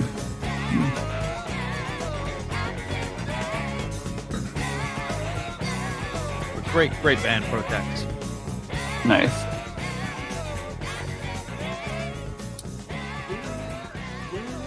Were they like popular more in the They only Europe put and out- that? they were popular just for a brief time, that 79, 80. They had 4 singles. They cut an album for Polydor, but it was never released until like 2012 or something, like in 1980. That Oh, would've been a really? great problem, but they had a lot of issues. They were in Belfast. And the singer was telling us, like, they didn't like the paramilitary and what was going on in Belfast, didn't like the bands, especially their band, because they bring everyone together, Catholics and Protestants. Yeah. And they couldn't have that. Yeah. Tough times, a lot of poverty, Yeah. Yeah, it was pretty rough living in Ireland at some point. But they back did then. two Les Pauls, they looked like vintage standards. And they would go in, did a couple like kind of Thin Lizzy-esque stuff, even though it was like power pop punk. It was pretty cool. Yeah. Nice.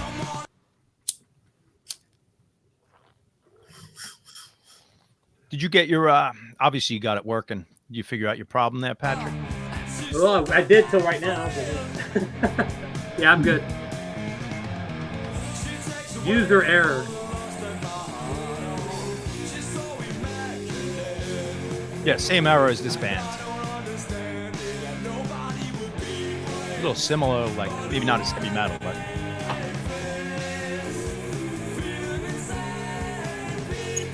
catchy songs.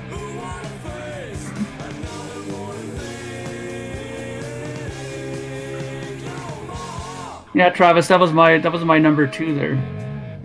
Roger Waters quitting Floyd. That's a good one.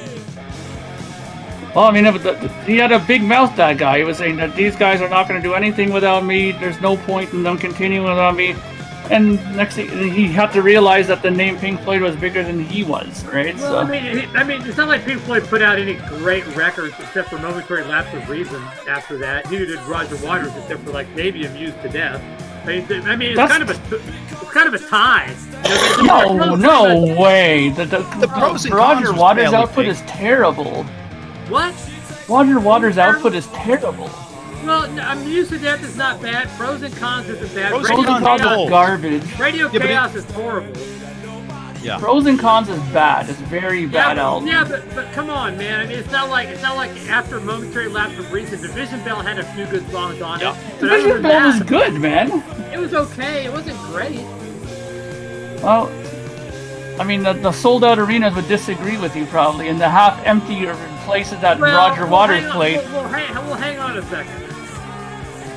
I mean, David Gilmour and them were touring as Pink Floyd. Roger Waters was touring as Roger Waters. It's all about what name is on the ad mat. You know that. Yeah, I know, but that's my playing point. Arenas. Pros and Cons played arenas. Played the But yeah, he was playing the like half-empty ones. And I'm not a big Roger Waters fan. But I mean, I'm talking about just from musical perspective, not sales perspective. His solo career is pretty much on par.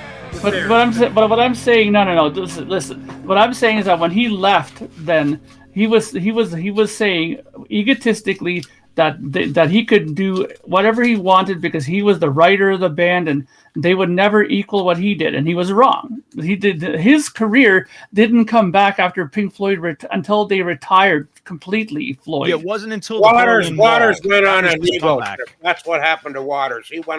He got popular. The band got popular, and he went on an ego trip. He thought he was God. That was his problem. Yeah, and that's the thing. And he did crap when Floyd was still functioning, but once Floyd retired, and then he started touring Roger Waters, The Wall, and all that, then it started selling because Floyd was got a picture now.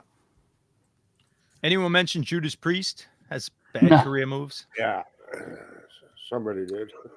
Not in this stream because it wouldn't have done well. Johnny Be Good. I'm not saying that was rock bottom. That's a terrible thing. Rock bottom. Why? I mean, well, so I've seen people say that. I love Yes Drama. I thought that was a great move for where they. That's a great album.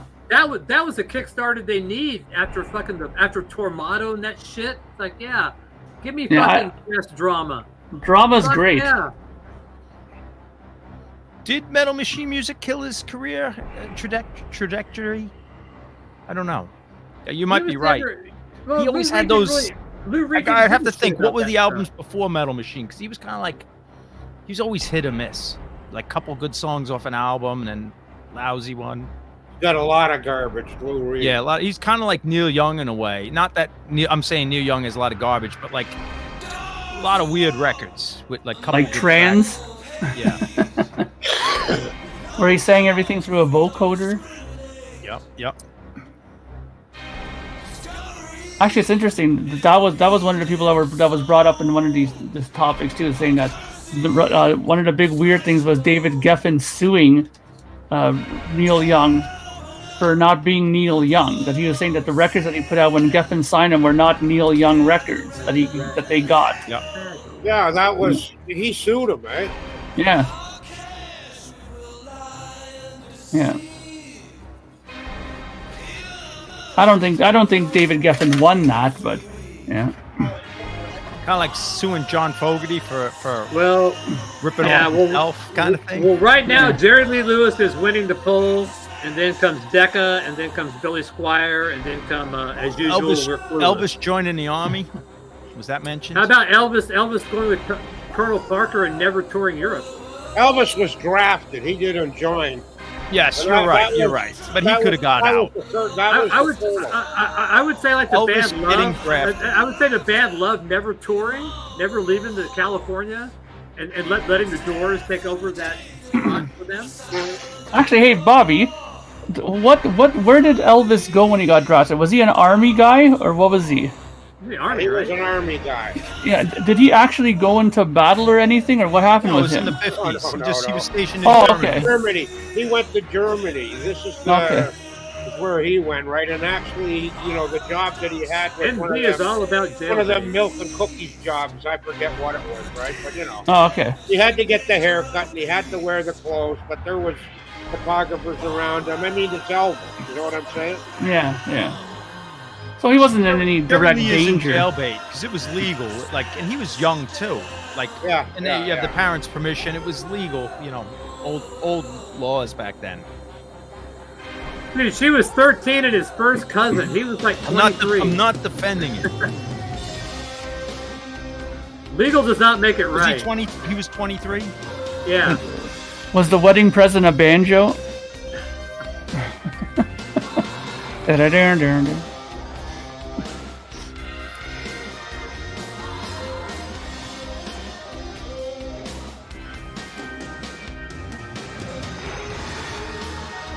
We saw this tour, Patrick, right?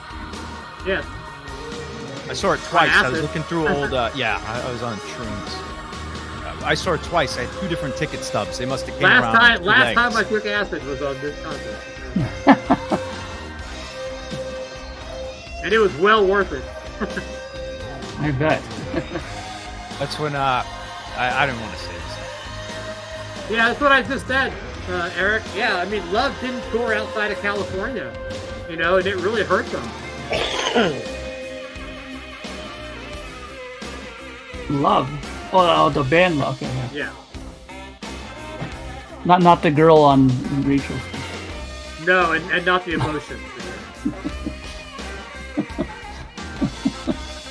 Yeah, this is a bit Saturday Night Live. Yeah. Yeah, but they always had that cool horn stuff, A lot of they always had the cool horn stuff. I had that one, Travis.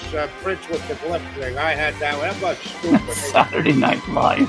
I mean, the egos of some of these guys once they Doesn't get popular. sound like the Saturday Night Live That's band. what really How did I bothers say me, it? eh? I mean, compare this to Astronomy Domini or something. Oh yeah, but they were miles away from that at this point, right?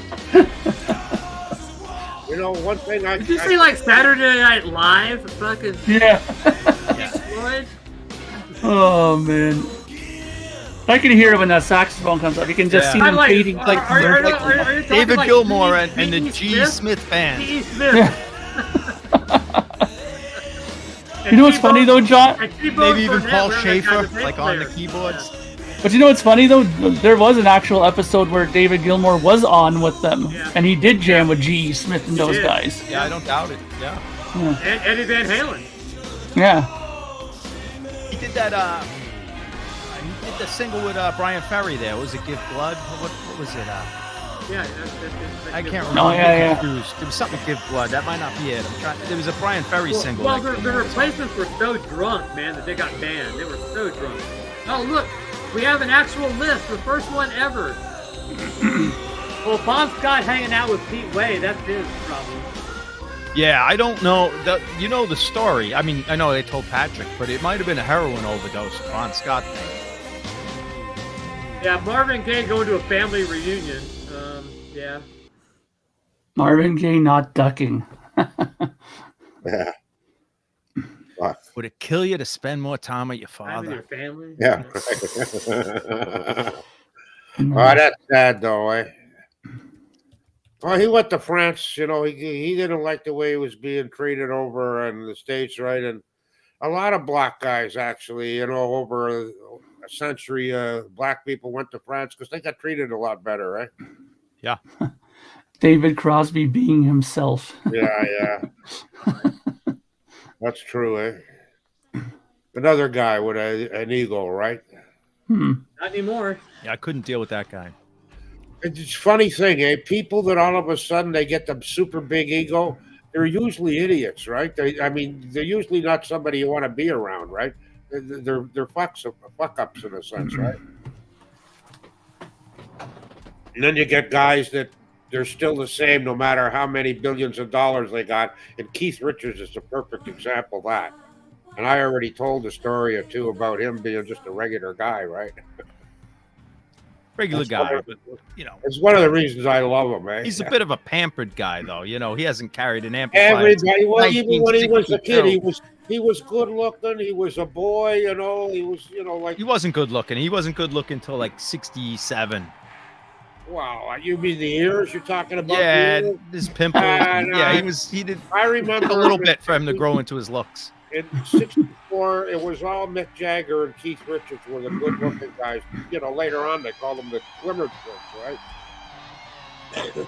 Yeah, I'm not necessarily right, Kevin, but there's a very strong theory that he didn't drink and, you know, and pass out on vomit. I know a couple of guys. That's how they died: booze and drugs, and they choked on their own puke. I remember one time I was up north hunting and I was drinking big time, and I was on the top bunk of a bunk bed. There was about 8 of us up there, and I woke up because I was actually throwing up, laying on my back. I couldn't breathe, right? And I had puke in my throat and all of that. I rolled over on my stomach, and what I did was I rolled right off the bunk bed straight down to the floor. And Oh, nice. That must have felt good. well, I didn't feel no pain, right? I crawled out of the bedroom, through the kitchen, through the porch, down the steps, and I actually crawled all the way out to the dock, the end of the dock, and laid there scooping up this green bile like jello, right? I had Very alcohol. considerate of you. I was Very lucky. considerate to leave the house. Yeah. Most people would have just did it in the hallway or something. On someone else's leg, you know. No, I had to. I don't know. That's twice I had that alcoholic poisoning by drinking way too much. Eh? Yeah. No fun, alcohol poisoning. No. At least Roger Waters has a good brain to have like fucking Jeff Beck and Garrett Clapton playing on this album. Oh, believe me, he needed all the help he could get. No, I heard it was a donut, Star Trekker. Donut. Yeah, that's what I heard. Well, she What was was the a thing? bad story. If Mama It was a Cash bad shared the story, sandwich with actually. Karen Carpenter, they'd both be alive. You know that one? Oh god. Oh yeah. Well, that wasn't a bad career move. That was just bad luck. You know, I mean. Well, poor Mama Cash, she had that unrequited love with that other bandmate. Denny, what's his name? Yeah. And he was screwing the wife of screwing the other broad, right? And that really messed Michelle her up. Phillips. Michelle Phillips was a fucking beautiful woman back then. Where's Vance tonight? Is he at a show? He's out of town somewhere. He's out of town somewhere, yeah. I think he's on a chain gang somewhere. I think he's like on like a work release program from jail or something. Yeah. So no one brought up the Death Wish 2 soundtrack? No.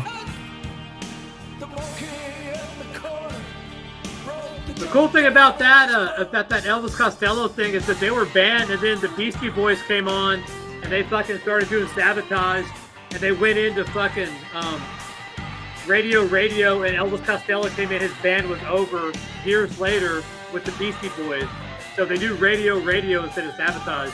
But it's kind of funny how they go, oh, stop, we can't do this song right now. Here comes Elvis Costello, and they do fucking Radio instead of Sabotage. It's made it really cool. I can't believe that beautiful jazz chick, Canadian jazz that married Elvis Costello. What's her name? Really popular. I know you're talking about it. Diana Krall. Yeah. You know, I couldn't see what the hell she saw in that Elvis Costello. My favorite. How about Alice Cooper firing the band or quitting the band? I mean, he still had a career after, but that was artistically, I think that was a mistake. Yeah, it was very. Yeah, musically they never recovered for me. Some people would disagree, but his biggest deal was changing his name to Alice Cooper, right? But wasn't Welcome to My Nightmare was pretty successful? Yeah, for him, that was wasn't huge. it? Yeah, he had lots of money. movie, you know, yeah. with residuals after TV and special. all of that. He had no problem with money. He could play as much golf anywhere he wanted. Got a terrible swing that boy, but he loved the game.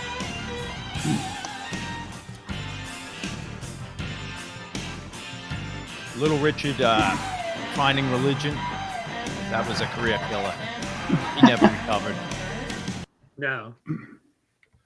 Yeah, he was a little messed up, little Richard. He didn't know whether he was gay or not gay, or religious or not religious, a rocker or a gospel guy, you know. But unlike Jerry Lee and Elvis, like Little Richard really never cut any hot tunes after those original 50s tunes. No, you're right there, eh? His discography is very small. Like he's still my he's favorite. a legend. Well, a lot of his stuff, you know, B-sides and stuff. Oh no, like, he's got a ton, but compared to other guys who have years of stuff, like Little Richard, you could fit on 3 CDs everything he did, or he's still my CDs. favorite. He's still my favorite. He's from number the one. Him and Elvis. I mean, I liked a lot of the 50s guys, right? And even the early 50s black groups, a lot of them, right? I mean, 50s were incredible. They really were. I mean, they really were. There was no rules yet, you know? Yeah, exactly, eh?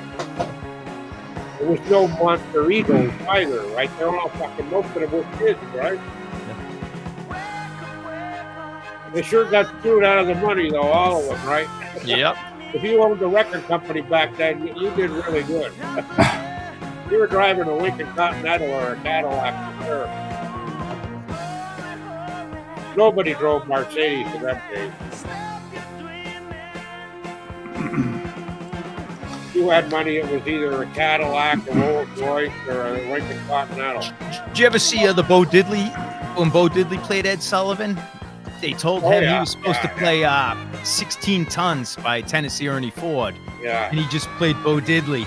And you could see them, if you see the video, you can kind of see something happening in the shadows on the side, like they're furious. And you can see Bo looking over. It's very interesting. If you know the story, you can see it kind of, there's a commotion, and Bo's looking, but he don't give a shit. That's Ed Sullivan. That's Ed Sullivan. Yeah, he's like, and he said, the cue card or whatever said 16 tons. All I saw was Bo Diddley. All right, guys, I gotta get going. All right, man. All right. Yeah, Mark. Take care. Walk the dog. Yeah, I'll see you on Tuesday. Okay. No speakers. The guy flaked out on me. Unbelievable. I had a feeling.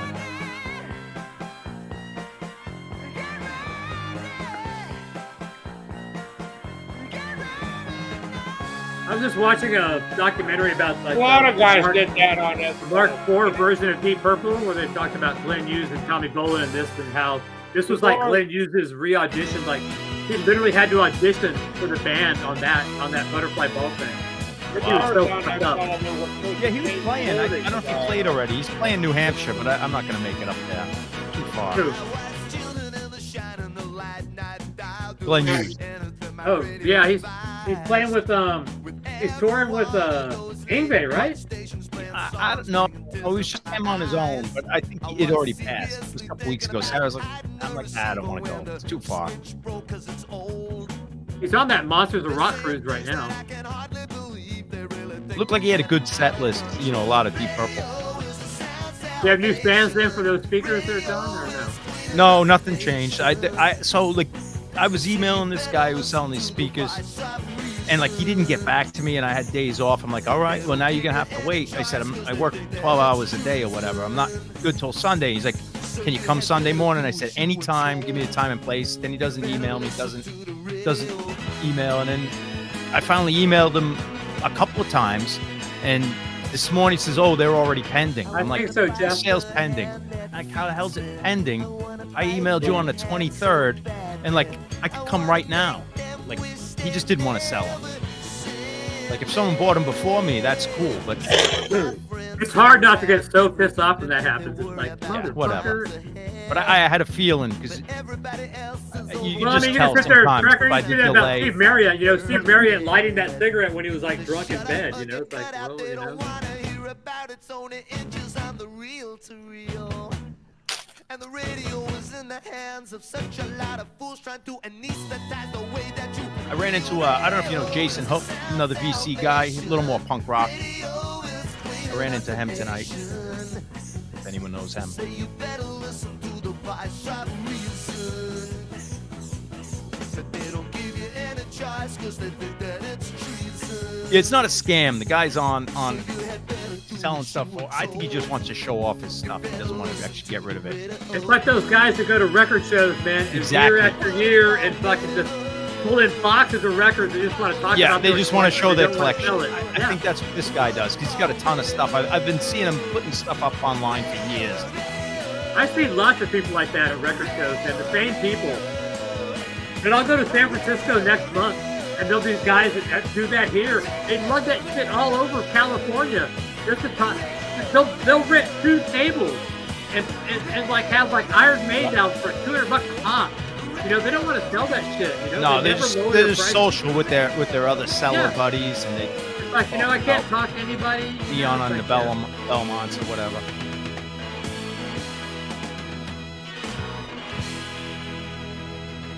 No, these aren't stacked. I'm just using those bottom speakers as to boost those other ones ear level. Those bottom ones are just junk. They're 80s Kenwoods. I don't use them. But I was looking for the large Advents. I wanted to pair the smaller Advents and the original large Advents. That would have been killer. What are you going to do with those speakers? You're going to sell them, or I'm staying how it is, unless I'm not, I'm not, whatever. It's going to be how it is. But I would love to have the smaller and the large paired together. And you flip them upside down, I guess, so the 2 tweeters are in the middle. At least that's what they used to do in the 70s. Geez, never thought But of it's that. not going to happen. That's why I didn't want to talk about it. I knew it. All we ever had in the 60s and 70s was 2 speakers. We never did. I never been in a place where a guy had a bunch of them. Not till that surround sound come around. Quad or Phonics or whatever the fuck it was. First time I heard that was different. Well, One more beer. so was Jimi Hendrix on the speakers going from this speaker to that speaker, this speaker to that speaker. You know, going across the room, right? You used to separate your speakers in the old days.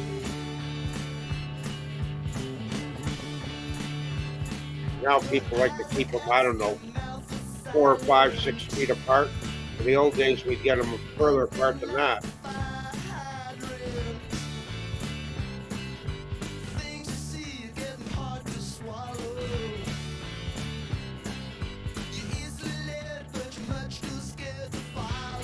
Although actually back then there wasn't a lot of component stereo systems. There was a lot of those pieces of furniture stereo systems with the radio on it, right? Console. Console. There's a lot of that around, right? That was our first one. My kid brother bought it for the fucking family when he was working for the summertime. Right?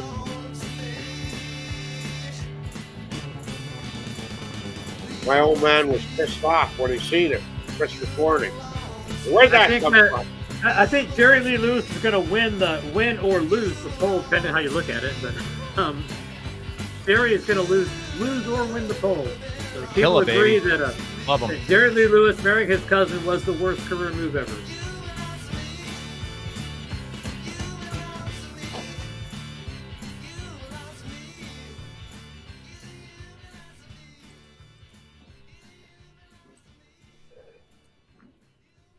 Well, this is a quiet fucking Sunday night, ain't Yeah. it? It's all right.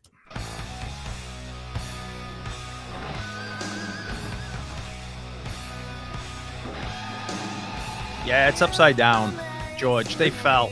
I was listening to reggae, and It's the all top John's one fell fault, off. man. John left, did not tell us he was not going to be here, and so it threw everything off kilter. It really did, you know. I threw it off.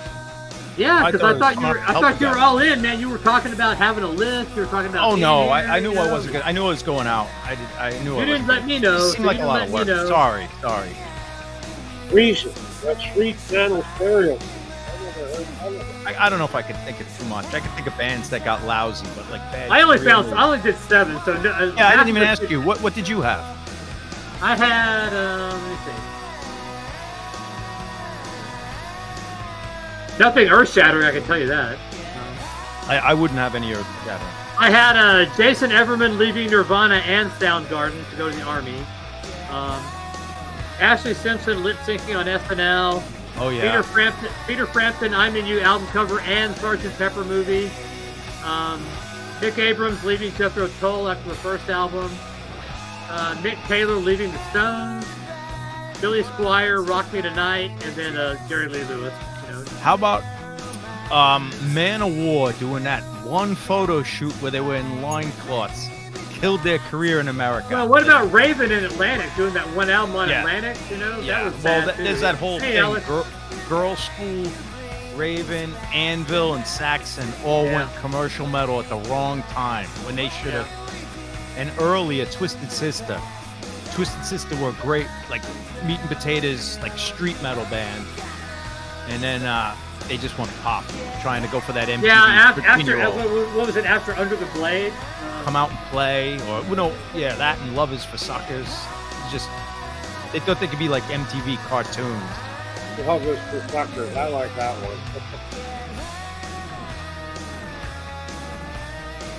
I've known it happen to a couple of guys. See, I always liked this band because they were kind of like Cheap Trick. They were very Cheap Trick. They were kind of like a hair metal Cheap Trick, you know.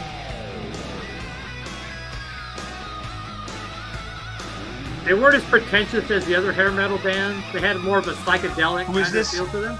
Enough's Enough Enough's enough. Yeah, I know. from them. Chicago. Yeah, I don't remember. I don't really remember them. They had like one. This is like their only hit. That and, like Is this 90? This be 90, yeah, 89? 90, yeah. 90, No, yeah. this is Zap. 89, 90, I would have not known this stuff. 89. But I always I like the little lead, the tremolo lead there. Wow. I always like that. Yeah, one. New York Dolls, I think they were just done anyway, just the heroin addiction. But Malcolm McLaren, yeah, he blew it. Oh wait, Travis has a list. Thank you, Travis. There you go. Your list is Elvis turns out lead role. Okay. Yeah, the government-sponsored Blood, Sweat, and Tears tour. That was bad. You Stones at Altamont, I don't know if that hurt their career. That might have just, it was a terrible, terrible thing, but Yeah, Decca. might have built to their legend. But at the time, it wasn't good for them.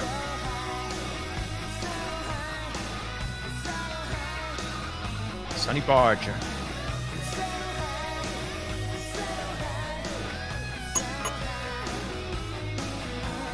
I guess the Kinks and the whole union thing, that was a problem. They destroyed their American career for many years. Where the Kinks were banned from America all through the early 70s. Why were they banned? I think they used non-union workers or something, but they couldn't get visas to tour anymore. It took years, and all the Village Green in that era was kind of unknown in America. but they were huge in the 60s, you know, all those hits. Well, And then they disappeared, and they kind of became an underground band in the early 70s, and then they were back classic rock band, you know, by the late 70s. But they lost like 6 or 7 years out of their career in this country. They got a huge, not in Canada, they got a huge discography, right? I love a lot of their later stuff, right? I made a video for this in high school, like a horror video, me and my buddy, yeah, with like ketchup and axes on VHS. Got different axes, right? And I think I'm playing guitar, like air guitar, and my friend's singing this. It was like a early music video.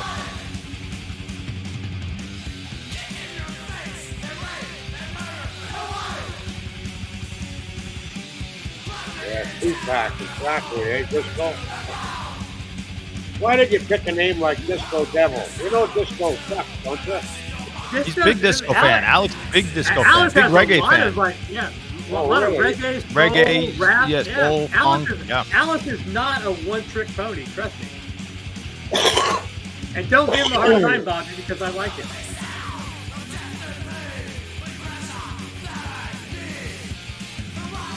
I have a lot of the reggae albums that I play, Bobby, are from Alex, Disco Devil. A lot, probably 95% of them are from Alex. Yeah, also hip hop too. He's got early hip hop. No, but he sends me a lot of reggae stuff, a ton of dub stuff and reggae. I wouldn't. All that stuff I have. I wouldn't mess him. with Disco Devil, like as far as music knowledge goes. Darren, the record hound. He's another guy. I think his knowledge in the music stuff, it just freaks me out, eh?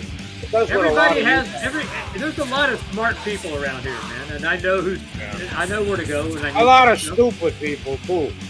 Well, yeah, but that's true in every place, you know. Yeah, sure. We're not going to dwell on the stupid people. We're talking about the good people. Well, we do have some. Well, let's call them what they are. Right? And this is a career problem. This album was held up by like 2 years. This would have been one of the thrash classics. But it was delayed. Exodus, yeah. Was it because of the cover? No, record label. I think it was recorded in like 84. Like it should have been. This is not Combat, though, right? Combat, right? Yeah. Combat, yeah, but I don't know what happened. It was a delay, and it didn't come out till like 85. Maybe it was 83 they recorded, but it was early. Exodus were around, you know, what's his name? Kirk Hammett was in Exodus, right? I got you, Double. Well, I mean, these guys should be in like at least like the big five, you know. I mean, yeah, but it would have been in the top 3. I think this album is so good, and the production is good. It's just so violent. Like at the time, this was the most aggressive album I ever heard. Yeah, they were definitely angry young men. Yeah, Bay Area thrash. Yeah. Okay, Alex, you let Bobby pick on you. Hey, Alex, I wasn't picking on you. Christ, if I was picking on you, you know it. Alex, send me an email because I want to talk to you about sending like John has stuff from you and I, so I wanted to send one package maybe to me and we split it. You know, send me an email.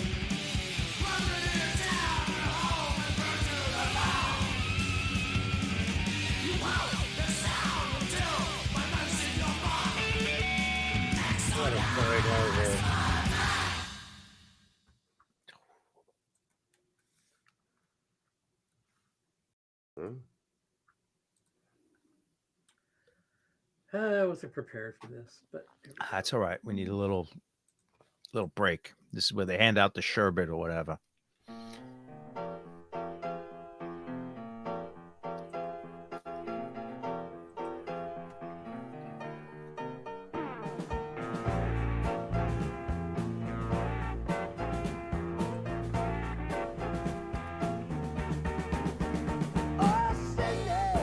You don't hear a piano on rock and roll tunes too many times, do you?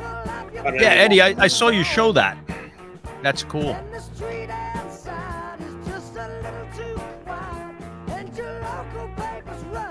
Well, Thor's selling his records, is he? No, he sells doubles or whatever if he finds something good. Oh. But Eddie got that Exodus Bonded by Blood record. Now, was it Roadrunner, maybe? I don't know who put it out. Of what? Of Exodus, Bonded by Blood. Oh yeah. The European press. I think that would be probably road racer or whatever. Yeah, Roadrunner, Road Racer, yeah. They were more of a distributor, but they would, I guess their label, they would press it.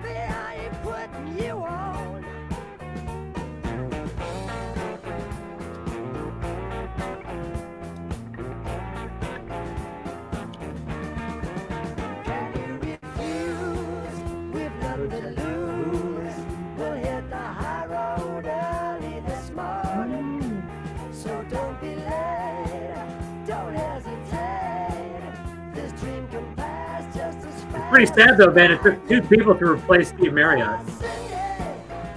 Don't you worry, 'cause between us we can make it through.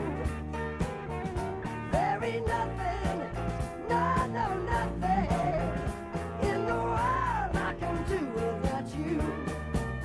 So Cindy, get your coat on. Yeah, it was definitely Cleveland. It was recorded early. I just don't remember the facts, but it definitely came out like when everything was coming out. So it was, it was great when it came out. But Exodus could have been like right there with like Kill 'Em All. What's it? Fistful of Metal. What was the second Anthrax album? Spreading the Disease, like that.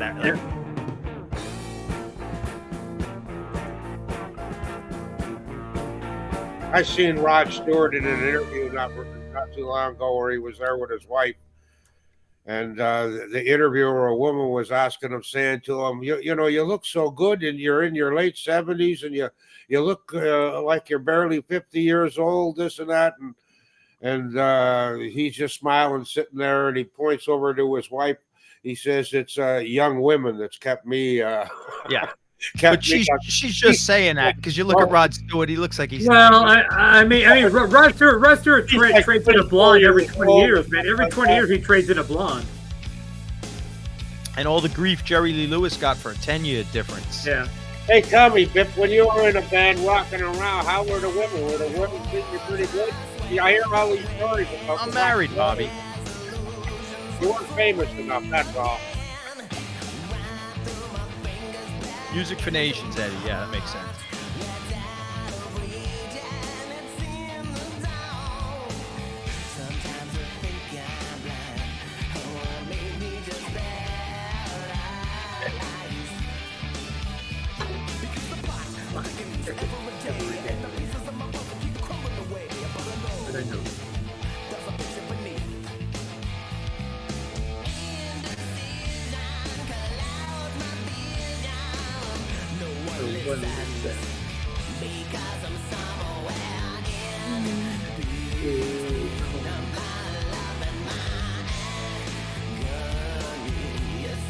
They killed the fish, this band. Yeah, they did kill a fish. One fish.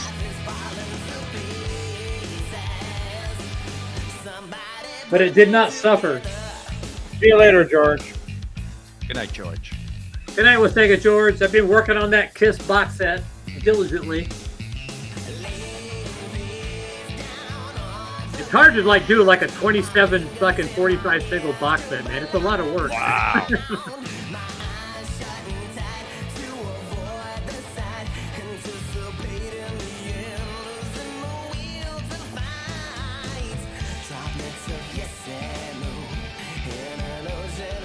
George is a pretty cool guy, I think. And I remember a couple of years back, what's the name of that guy who got banned from Rake Stream, the guy with the puzzle game?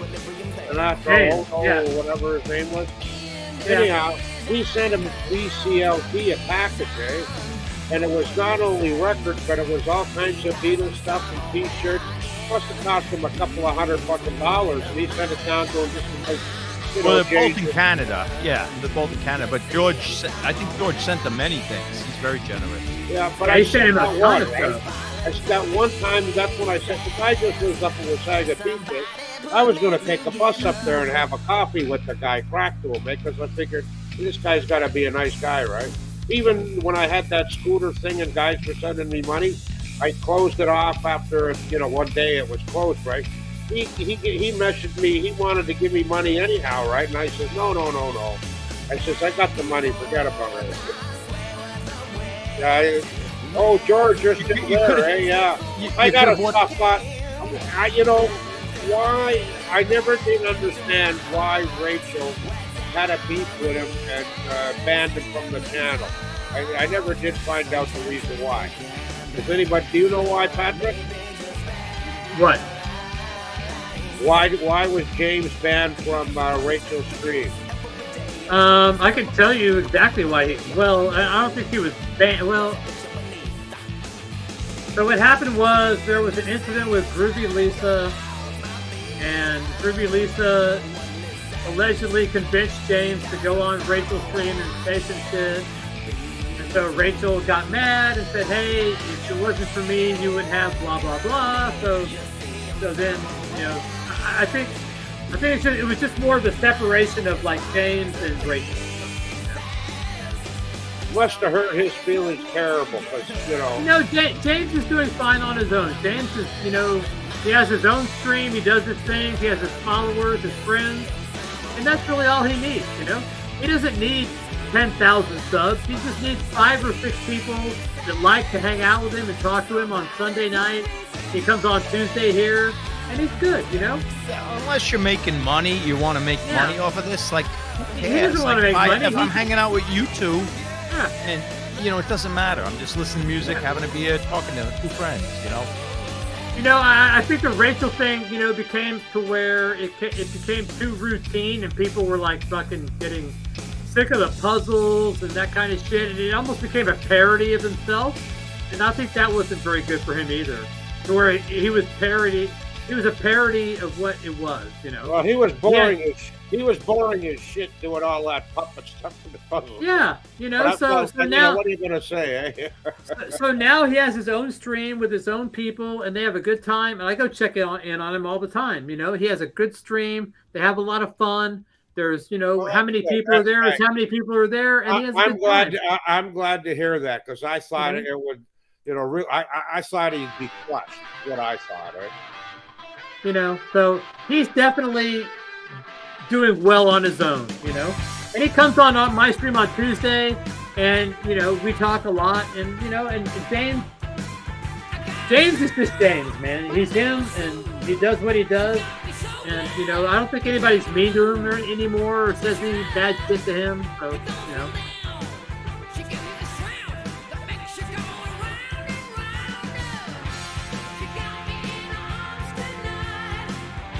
That's a great band, man. I love this band. Yeah. And nobody talks about this record, the second record. This record has great songs on it. Yeah. Phenomenal. It's almost a rewrite of the first album. This is almost Say What You Will. Like, This song right here is totally, Say What You Will. But I mean, that's fine. I mean, let's do that again. But that's all allowed in rock and roll. Like, if you listen to the riff is almost exactly the same. Master of Puppets is almost a rewrite of Ride the Lightning, like song for song. The acoustic intro, the instrumental, the fast ones. Like, but that's good. Chuck Berry rewrote himself. Motorhead, Ramones, AC/DC. Yeah, but if it works, don't mess with it. I just wish, like, in an alternate reality, like Pete Way was in this band. There would really be a super group, Oh, yeah. At least in our circle. Yeah. Other people, they go, who the fuck's Pete Way and who's Fast Eddie Clark? It's like, I love Pete Way. I was listening to Cherry a lot. For some reason, that song's in my head.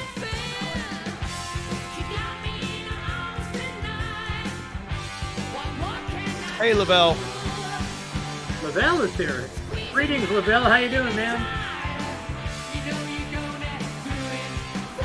Speaking of good people in DC. Chicago. Yeah. What'd you do with Vance, Lavelle? We're missing him. He's filling in for Chicago. Yeah. We need one rep from Chicago.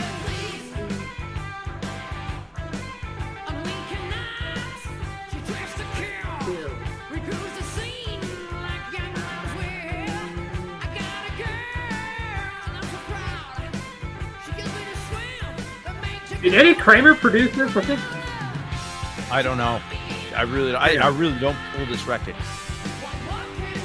I've not listened to this record in a long, long time.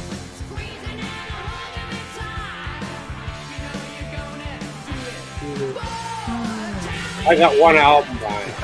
I think they're Right on, Lavelle.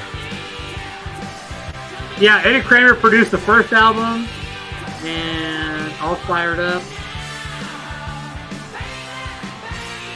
Yeah, Eddie Kramer produced the second album. Oh wait, he arranged it, mixed it, and he produced it. Yeah, Eddie Kramer did the first two albums. I think we opened once. Once we opened for Flogging Molly, Ilana Hill. Like, what a different band. This was now in the 90s, like let's say 96, and nobody knew who Fastway were. Like that's or Dave King. You're like going, I didn't even have anyone. I didn't even have anyone to tell it to. And you're like going, that's the guy from Fastway.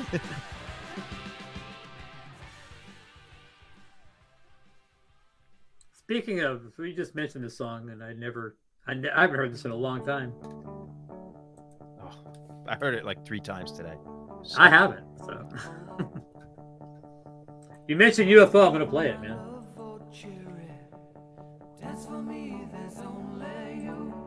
I haven't listened to this album in its entirety in a while. Almost a pre-echo there. Be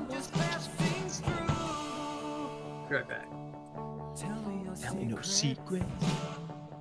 Tell me no one way lying now. We are golden in.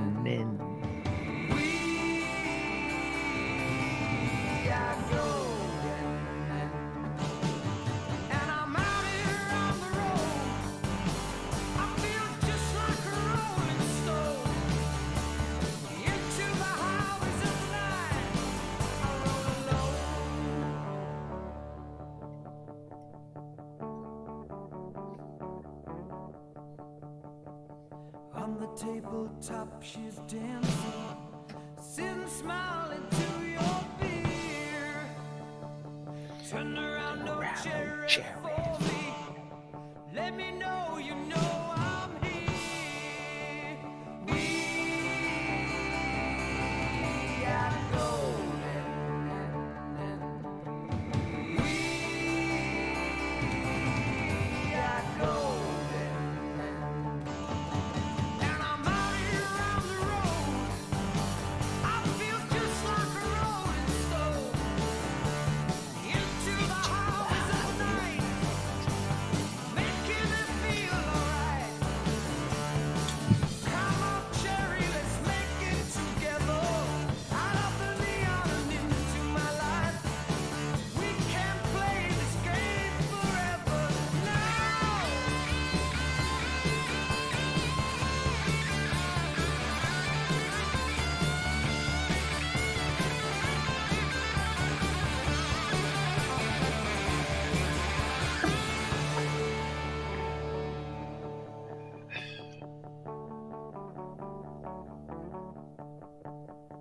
Did you ever see these guys, Ben? Yeah, a few times, but not in their prime, you know. I never have. They're great. Yeah, really one of my favorite bands. They're like second tier, like they never quite made it. They always like they were always kind of on drugs and partying and having a good time, and they're always like a day late, dollar short kind of band, but they had so much heart, and I have a strong affinity for this band. Yeah, I love this They would band. fight like with each other. It reminded me so much on a way smaller scale, like my old bands, like just not, didn't have the right management or what, like just good guys.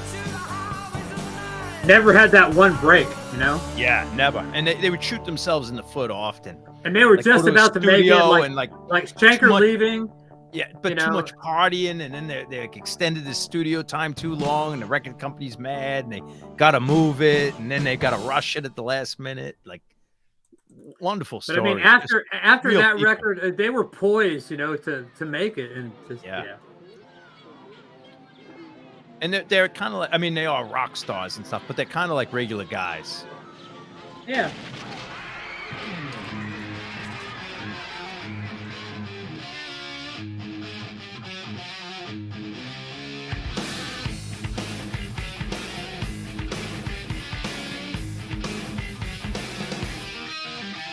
I don't know why these guys had so much hate against them as what they had. They were, I liked them. They were Sounds had a nice goofy.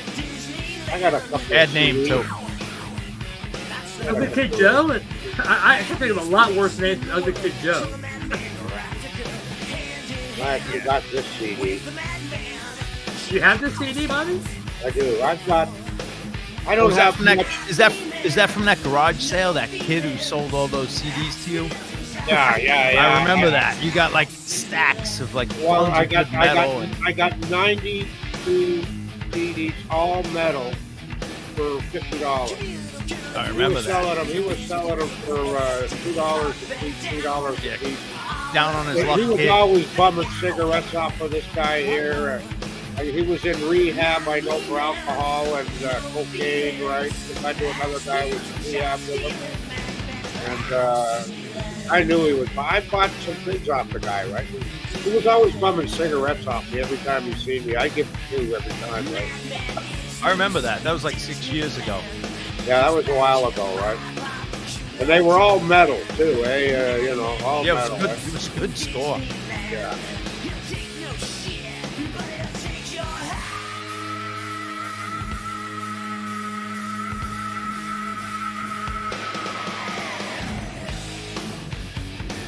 Yeah, I had a couple of good scores for 45. Welcome to the too, jungle. You got funny. Which was this before that or after that? I think it's after.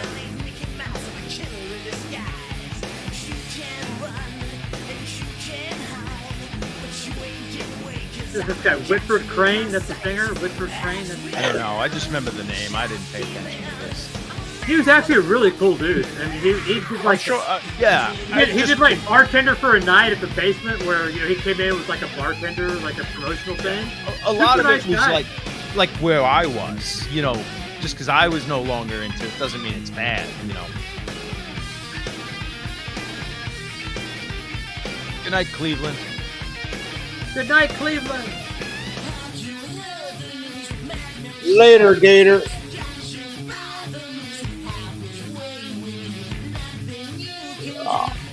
Are you done with your beer yet, John? Yeah, I'm ready to go. I got a sip left. I've never seen it. All right, I'll do one more Big- song big after day this tomorrow. and call it.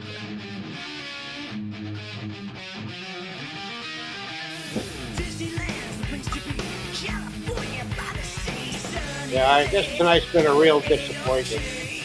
All right. You didn't even ask me what my picks were.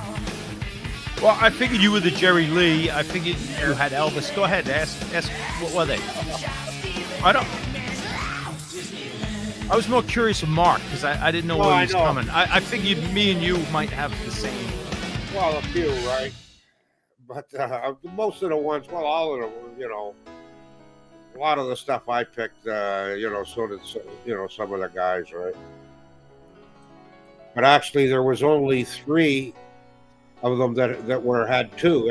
All the rest of them were only 1, right? There was only 4 of us in the panel. Yeah, doing yeah. this, right? And it's a wide Yeah, spectrum it is. of potential. What do you have? What are some of the big ones besides Jerry Lee? Wow. I already ripped up the sheet. It's already in the All garbage. right, no worries. Yeah, I know. No big Hang deal. on. I was just trying to be courteous. Yeah, I know. He had Jerry Lee Lewis, Sinead O'Connor. I'm just trying to put a dig in. That's Oh yeah, all. the Sinead. Yeah, Sinead O'Connor, Decca and the Beatles. Mountain and Woodstock. Mountain. Oh yeah. Then I did hear them all. Yeah. The Everly Brothers leaving Cage's records. I always thought that was a big it. That was it. Oh, I didn't even know this was Uriah Heep. I forgot about this. Well, this is actually a John Cougar song, I think. So, like I said, I went to visit a friend of mine in Abilene, Texas. It was like 81 or 80, I think. It's 81 or 82. And so I said, we got to go to a record store because where I lived, I had no record store, And so he had moved there, and we went, and I remember I bought this album, just because it's the cover, a Bonamog. I gotta wear hearing aids. And I gotta wear hearing aids. Hold on. What was the second album? I didn't hear. It was Devil's Giant and Missing Piece, and and White Snake, Come and Get It. And I remember buying this record. I'm like, oh, this is right. Seeing that cover, you never see the cover with the devil. You know, it's like the most evil. It's like Slayer put out a record. Yeah, it reminded me. I mean, maybe they were a year apart, but as a kid, I remember this one and Born Again as being similar. Like, yeah, well, Born Again looks like It's Alive, maybe from that movie It's Alive, and a Bonamog is just like fucking just that crackers, demon head. Yeah. And it's such at least Born Again is a heavy album. This is more of an AOR like fucking album. Yeah, from a heavy band, and they put out their AOR, and they got their most evil cover, since the debut. The cover was fucking just absolutely fucking horrible, horrendous, maybe evil. I mean, it's absolutely like Merciful Fate, level evil, And their most commercial, this could be like Foreigner or something. Or yeah, it's a great pop album, but it's not metal. It's not metal,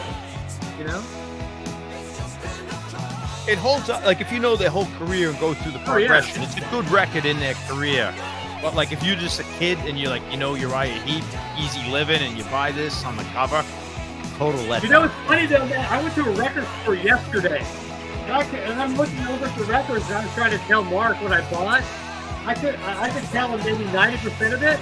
And I can tell you exactly what I bought 40 years ago in Abilene, Texas, when I bought this record and Come to Get It and Devil's Giant and Missing Piece. I can tell you exactly what I bought. But something I bought yesterday, I mean, because that's how I know music meant more to me back then than it does now. Because I still to this day remember buying certain records, and yet I can not remember buying this stuff yesterday, Yeah.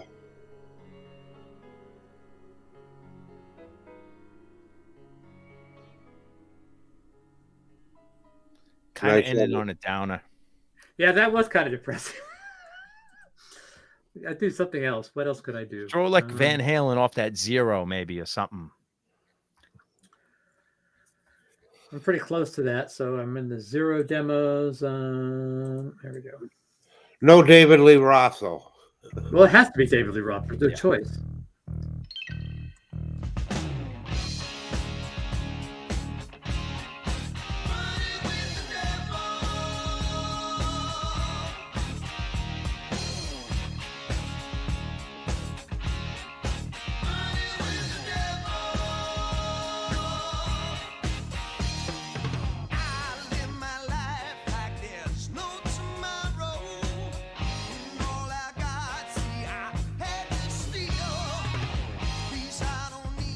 Sounds very fast. Yeah. It's good. It sounds great, though. Like, for a bootleg, especially. Yeah. And unmastered. This is just the raw tapes. It's mixed, but.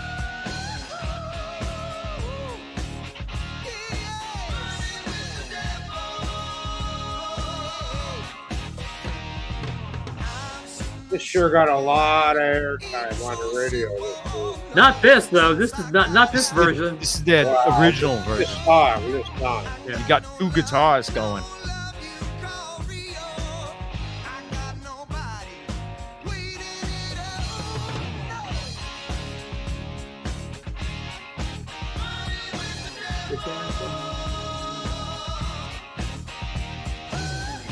Yeah, this does sound a little sharper. And I like this. He had the guitar solo worked out perfectly, Yeah.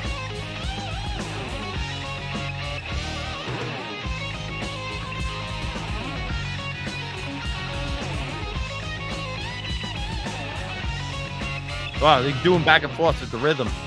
Yeah.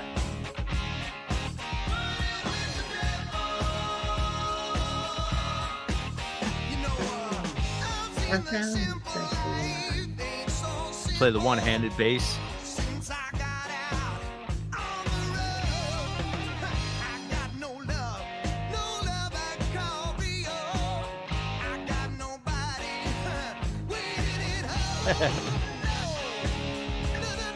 Probably the most complete lyrics Dave's ever sang on this song, you know?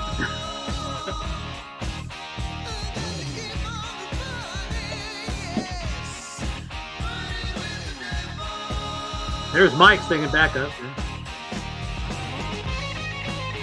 How many songs have had the double in it, eh? Yeah. Going right back to Robert Johnson. Cliff Wilson, the devil made me do it.